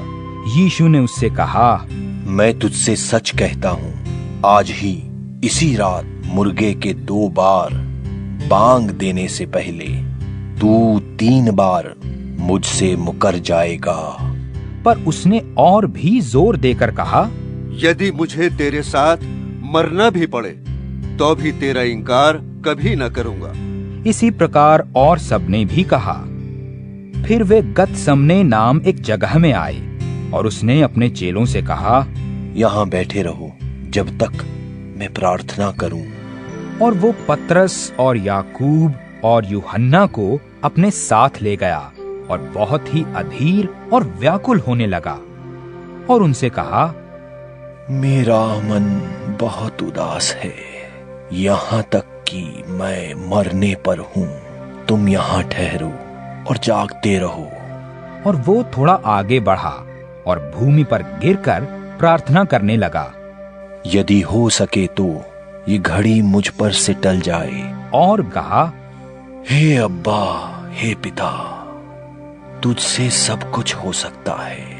इस कटोरे को मुझसे हटा ले, तो भी जैसा मैं चाहता हूं वैसा नहीं, पर जो तू चाहता है वही हो। फिर वो आया और उन्हें सोते पाकर पतरस से कहा, हे शमौन, तू सो रहा है? क्या तू एक घड़ी भी न जाग सका? जागते और प्रार्थना करते रहो कि तुम परीक्षा में न पड़ो। आत्मा तो तैयार है पर शरीर दुर्बल है। और वो फिर चला गया और वही बात कहकर प्रार्थना की और फिर आकर उन्हें सोते पाया, क्योंकि उनकी आंखें नींद से भरी थीं और नहीं जानते थे कि उसे क्या उत्तर दें। तब तीसरी बार आकर उनसे कहा, अब सोते रहो और विश्राम करो, बस घड़ी आ पहुंची। देखो, मनुष्य का पुत्र पापियों के हाथ पकड़वाया जाता है। उठो, चलें, देखो मेरा पकड़ने वाला निकट आ पहुंचा। वो ये कह ही रहा था कि यहूदा, जो 12 में से था, अपने साथ महायाजकों और शास्त्रियों और पुरनियों की ओर से एक बड़ी भीड़ तलवारें और लाठियां लिए हुए तुरंत आ पहुंचा उसके पकड़वाने वाले ने उन्हें ये पता दिया था कि जिसको मैं चूमूं वही है, उसे पकड़कर यतन से ले जाना। और वो आया और तुरंत उसके पास जाकर कहा, है रब्बी, और उसको बहुत चूमा। तब उन्होंने हाथ बढ़ाकर उसे पकड़ लिया। उनमें से जो पास खड़े थे, एक ने तलवार खींचकर महायाजक के दास पर चलाई और उसका कान उड़ा दिया। यीशु ने उनसे कहा, क्या तुम डाकू जानकर मुझे पकड़ने के लिए तलवारें और लाठियां लेकर निकले हो? मैं तो हर दिन मंदिर में तुम्हारे साथ रहकर उपदेश दिया करता था, और तब तुमने मुझे न पकड़ा। परंतु ये इसलिए हुआ है कि पवित्र शास्त्र की बातें पूरी हो। इस पर सब चेले उसे छोड़कर भाग गए, और एक जवान अपनी नंगी देह पर चादर ओढ़े हुए उसके पीछे हो लिया। लोगों ने उसे पकड़ा, पर वो चादर छोड़कर नंगा भाग गया। तब वे यीशु को महायाजक के पास ले गए, और सब महायाजक और पुरनिये और शास्त्री उसके यहां इकट्ठे हुए। पतरस भी दूर ही दूर से उसके पीछे पीछे महायाजक के आंगन के भीतर तक गया और प्यादों के साथ बैठकर आग तापने लगा। महायाजक और सारी महासभा यीशु के मार डालने के लिए उसके विरोध में गवाही की खोज में थे, पर न मिली, क्योंकि बहुतेरे उसके विरोध में झूठी गवाही दे रहे थे, पर उनकी गवाही एक सी ना थी। तब कितनों ने उठकर उस पर ये झूठी गवाही दी। हमने इसे ये कहते सुना है कि मैं इस हाथ के बनाए हुए मंदिर को ढा दूंगा और 3 दिन में दूसरा बनाऊंगा जो हाथ से ना बना हो। इस पर भी उनकी गवाही एक सी ना निकली। तब महायाजक ने बीच में खड़े होकर यीशु से पूछा। महायाजक ने उससे फिर पूछा, तू कोई उत्तर नहीं देता? ये लोग तेरे विरोध में क्या गवाही देते हैं? परंतु वो मौन साधे रहा और कुछ उत्तर न दिया। महायाजक ने उससे फिर पूछा, क्या तू उस परम धन्य का पुत्र मसीह है? यीशु ने कहा, हाँ, मैं हूँ, और तुम मनुष्य के पुत्र को सर्वशक्तिमान की दाहिनी ओर बैठे और आकाश के बादलों के साथ आते देखोगे। तब महायाजक ने अपने वस्त्र फाड़ कर कहा, अब हमें गवाहों का और क्या प्रयोजन? तुमने ये निंदा सुनी, तुम्हारी क्या राय है? उन सब ने कहा, वो वध के योग्य है, वो वध के योग्य है। तब तो कोई उस पर थूकने और कोई उसका मुंह ढांपने और उसे घूंसे मारने और उससे कहने लगे, भविष्यवाणी कर। और प्यादों ने उसे लेकर थप्पड़ मारे। जब पतरस नीचे आंगन में था तो महायाजक की लौंडियों में से एक वहां आई और पतरस को आग तापते देखकर उस पर टकटकी लगाकर देखा और कहने लगी, तू भी तो उस नासरी यीशु के साथ था। वो मुकर गया और कहा, मैं नहीं जानता और नहीं समझता कि तू क्या कह रही है। फिर वो बाहर डेवड़ी पर गया और मुर्ग ने बांग दी। वो लौंडी उसे देखकर उनसे जो पास खड़े थे फिर कहने लगी, ये उनमें से एक है। परंतु वो फिर मुकर गया। और थोड़ी देर बाद उन्होंने जो पास खड़े थे फिर पतरस से कहा, निश्चय तू उनमें से एक है, क्योंकि तू गलीली भी है।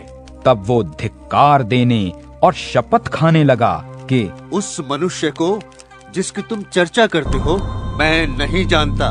तब तुरंत दूसरी बार मुर्ग ने बांग दी।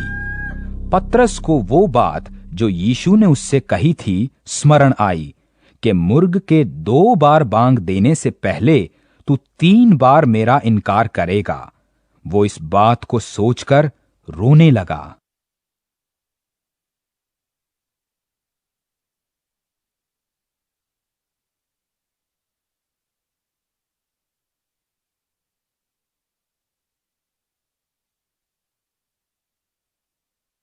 पंद्रहवां अध्याय। और भोर होते ही तुरंत महायाजकों, पुरनियों और शास्त्रियों ने वरन सारी महासभा ने सलाह करके यीशु को बंधवाया और उसे ले जाकर पीलातुस के हाथ सौंप दिया। पीलातुस ने उससे पूछा, क्या तू यहूदियों का राजा है? उसने उसको उत्तर दिया, तू आप ही कह रहा है। और महायाजक उस पर बहुत बातों का दोष लगा रहे थे। पीलातुस ने उससे फिर पूछा, क्या तू उत्तर नहीं देता? देखिए तुझ पर कितनी बातों का दोष लगाते हैं। यीशु ने फिर कुछ उत्तर नहीं दिया, यहाँ तक कि पीलातुस को बड़ा आश्चर्य हुआ। वो उस पर्व में किसी एक बंधुए को, जिसे वे चाहते थे, उनके लिए छोड़ दिया करता था। बरअब्बा नाम का एक मनुष्य उन बलवाइयों के साथ बंधुआ था जिन्होंने बलवे में हत्या की थी। भीड़ ऊपर जाकर उससे विनती करने लगी, जैसा तू हमारे लिए करता आया है वैसा ही कर। पीलातुस ने उनको उत्तर दिया, क्या तुम चाहते हो कि मैं तुम्हारे लिए यहूदियों के राजा को छोड़ दूं? क्योंकि वो जानता था कि महायाजकों ने उसे डाह से पकड़वाया था। परंतु महायाजकों ने लोगों को उभारा कि वो बरअब्बा ही को उनके लिए छोड़ दे। ये सुन पीलातुस ने उनसे फिर पूछा, तो तुम जिसे यहूदियों का राजा कहते हो, उसको मैं क्या करूं? वे फिर चिल्लाए, उसे क्रूस पर चढ़ा दे। पीलातुस ने उनसे कहा, क्यों? इसने क्या बुराई की है? परंतु वे और भी चिल्लाए, उसे क्रूस पर चढ़ा दे। तब पीलातुस ने भीड़ को प्रसन्न करने की इच्छा से बरअब्बा को उनके लिए छोड़ दिया और यीशु को कोड़े लगवाकर सौंप दिया कि क्रूस पर चढ़ाया जाए। और सिपाही उसे किले के भीतर के आंगन में ले गए, जो प्रीटोरियम कहलाता है, और सारी पलटन को बुला लाए। और उन्होंने उसे बैंजनी वस्त्र पहनाया और कांटों का मुकुट गूंथकर उसके सिर पर रखा और ये कहकर उसे नमस्कार करने लगे, हे यहूदियों के राजा, नमस्कार। और वे उसके सिर पर सरकंडे मारते और उस पर थूकते और घुटने टेक कर उसे प्रणाम करते रहे। जब वे उसका ठट्ठा कर चुके तो उस पर से बैंजनी वस्त्र उतारकर उसी के कपड़े पहनाए और तब उसे क्रूस पर चढ़ाने के लिए बाहर ले गए। और सिकंदर और रूफुस का पिता शमौन नाम एक कुरेनी मनुष्य जो गांव से आ रहा था, उधर से निकला। उन्होंने उसे बेगार में पकड़ा कि उसका क्रूस उठा ले चलें, और वे उसे गुलगुता नाम जगह पर, जिसका अर्थ खोपड़ी की जगह है, लाए और उसे मुर्र मिला हुआ दाखरस देने लगे, परंतु उसने नहीं लिया। तब उन्होंने उसको क्रूस पर चढ़ाया और उसके कपड़ों पर चिट्ठियां डालकर कि किसको क्या मिले उन्हें बांट लिया। पहर दिन ही चढ़ा था जब उन्होंने उसको क्रूस पर चढ़ाया और उसका दोष पत्र लिखकर उसके ऊपर लगा दिया गया, यहूदियों का राजा। और उन्होंने उसके साथ 2 डाकू, एक उसकी दाहिनी और एक उसकी बाईं ओर क्रूस पर चढ़ाए। तब धर्मशास्त्र का वो वचन के वो अपराधियों के संग गिना गया पूरा हुआ। और मार्ग में जाने वाले सिर हिला हिलाकर और ये कहकर उसकी निंदा करते थे, मंदिर के ढाने वाले और 3 दिन में बनाने वाले, क्रूस पर से उतरकर अपने आप को बचा ले। इसी रीति से महायाजक भी शास्त्रियों समेत आपस में ठट्ठे से कहते थे, इसने औरों को बचाया और अपने को नहीं बचा सकता। इस्राएल का राजा मसीह अब क्रूस पर से उतर आए कि हम देखकर विश्वास करें। और जो उसके साथ क्रूसों पर चढ़ाए गए थे वे भी उसकी निंदा करते थे। और दोपहर होने पर सारे देश में अंधियारा छा गया और तीसरे पहर तक रहा। तीसरे पहर यीशु ने बड़े शब्द से पुकार कर कहा, इलोई इलोई लमा शबक्तनी, जिसका अर्थ ये है, हे मेरे परमेश्वर, हे मेरे परमेश्वर, तूने मुझे क्यों छोड़ दिया? जो पास खड़े थे उनमें से कितनों ने ये सुनकर कहा, देखो वो एलिया को पुकारता है। और एक ने दौड़कर स्पंज को सिरके में डुबोया और सरकंडे पर रखकर उसे चुसाया और कहा, ठहर जाओ, देखें कि एलियाह उसे उतारने के लिए आता है कि नहीं। तब यीशु ने बड़े शब्द से चिल्लाकर प्राण छोड़ दिए और मंदिर का पर्दा ऊपर से नीचे तक फटकर 2 टुकड़े हो गया। जो सूबेदार उसके सामने खड़ा था, जब उसने उसे इस प्रकार प्राण छोड़ते हुए देखा तो कहा, सचमुच ये मनुष्य परमेश्वर का पुत्र था। कई स्त्रियां भी दूर से देख रही थीं। उनमें मरियम मगदलीनी और छोटे याकूब की और योसेस की माता मरियम और शलोमी थीं। जब वो गलील में था तो ये उसके पीछे हो लेती थीं और उसकी सेवा टहल किया करती थीं। और भी बहुत सी स्त्रियां थीं जो उसके साथ यरूशलेम में आई थीं।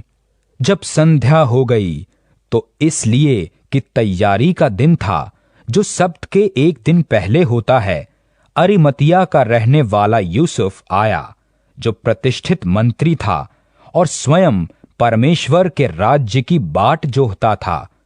वो हियाव करके पीलातुस के पास गया और यीशु की लोथ मांगी। पीलातुस ने आश्चर्य किया कि वो इतने शीघ्र मर गया, और सूबेदार को बुलाकर पूछा, क्या उसको मरे हुए देर हुई? सो जब सूबेदार के द्वारा हाल जान लिया तो लोथ यूसुफ को दिला दी। तब उसने एक पतली चादर मोल ली और लोथ को उतारकर उस चादर में लपेटा और एक कब्र में, जो चट्टान में खोदी गई थी, रखा और कब्र के द्वार पर एक पत्थर लुढ़का दिया। और मरियम मगदलीनी और योसेस की माता मरियम देख रही थीं कि वो कहां रखा गया है।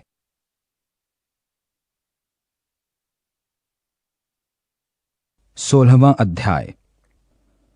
जब सब्त का दिन बीत गया तो मरियम मगदलीनी और याकूब की माता मरियम और शलोमी ने सुगंधित वस्तुएं मोल ली कि जाकर उस पर मलें। सप्ताह के पहले दिन बड़ी भोर, जब सूरज निकला ही था, वे कब्र पर आईं। वे आपस में कहती थीं, हमारे लिए कब्र के द्वार पर से पत्थर कौन लुढ़काएगा? जब उन्होंने आंख उठाई तो देखा कि पत्थर लुढ़का हुआ है, क्योंकि वो बहुत बड़ा था। और कब्र के भीतर जाकर उन्होंने एक जवान को श्वेत वस्त्र पहने हुए दाहिनी ओर बैठे देखा और बहुत चकित हुई। उसने उनसे कहा, चकित मत हो, तुम यीशु नासरी को जो क्रूस पर चढ़ाया गया था ढूंढती हो। वो जी उठा है, यहां नहीं है। देखो, यही वो स्थान है जहां उन्होंने उसे रखा था। परंतु तुम जाओ और उसके चेलों और पतरस से कहो कि वो तुमसे पहले गलील को जाएगा।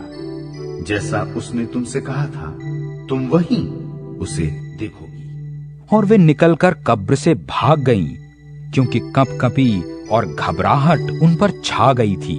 और उन्होंने किसी से कुछ न कहा, क्योंकि डरती थीं। सप्ताह के पहले दिन भोर होते ही वो जी उठकर सबसे पहले मरियम मगदलीनी को, जिसमें से उसने 7 दुष्ट आत्माएं निकाली थीं, दिखाई दिया। उसने जाकर उसके साथियों को, जो शोक में डूबे थे और रो रहे थे, समाचार दिया। और उन्होंने ये सुनकर कि वो जीवित है और उसने उसे देखा है, प्रतीति न की। इसके बाद वो दूसरे रूप में उनसे 2 को, जब वे गांव की ओर जा रहे थे, दिखाई दिया। उन्होंने भी जाकर समाचार दिया, परंतु उन्होंने उनकी भी प्रतीति न की। पीछे वो उन 11 को भी, जब वे भोजन करने बैठे थे, दिखाई दिया। और उनके अविश्वास और मन की कठोरता पर उलाहना दिया, क्योंकि जिन्होंने उसके जी उठने के बाद उसे देखा था, उन्होंने उनकी प्रतीति न की थी। और उसने उनसे कहा, तुम सारे जगत में जाकर सारी सृष्टि के लोगों को सुसमाचार प्रचार करो। जो विश्वास करे और बपतिस्मा ले उसी का उद्धार होगा, परंतु जो विश्वास न करेगा वो दोषी ठहराया जाएगा। और विश्वास करने वालों में ये चिन्ह होंगे, वे मेरे नाम से दुष्ट आत्माओं को निकालेंगे, नई नई भाषा बोलेंगे, सांपों को उठा लेंगे, और यदि वे नाशक वस्तु भी पी जाएं, तो भी उनकी कुछ हानि न होगी। वे बीमारों पर हाथ रखेंगे और वे चंगे हो जाएंगे। निदान प्रभु यीशु उनसे बातें करने के बाद स्वर्ग पर उठा लिया गया और परमेश्वर की दाहिनी ओर बैठ गया। और उन्होंने निकलकर हर जगह प्रचार किया, और प्रभु उनके साथ काम करता रहा और उन चिन्हों के द्वारा जो साथ साथ होते थे वचन को दृढ़ करता रहा। आमीन।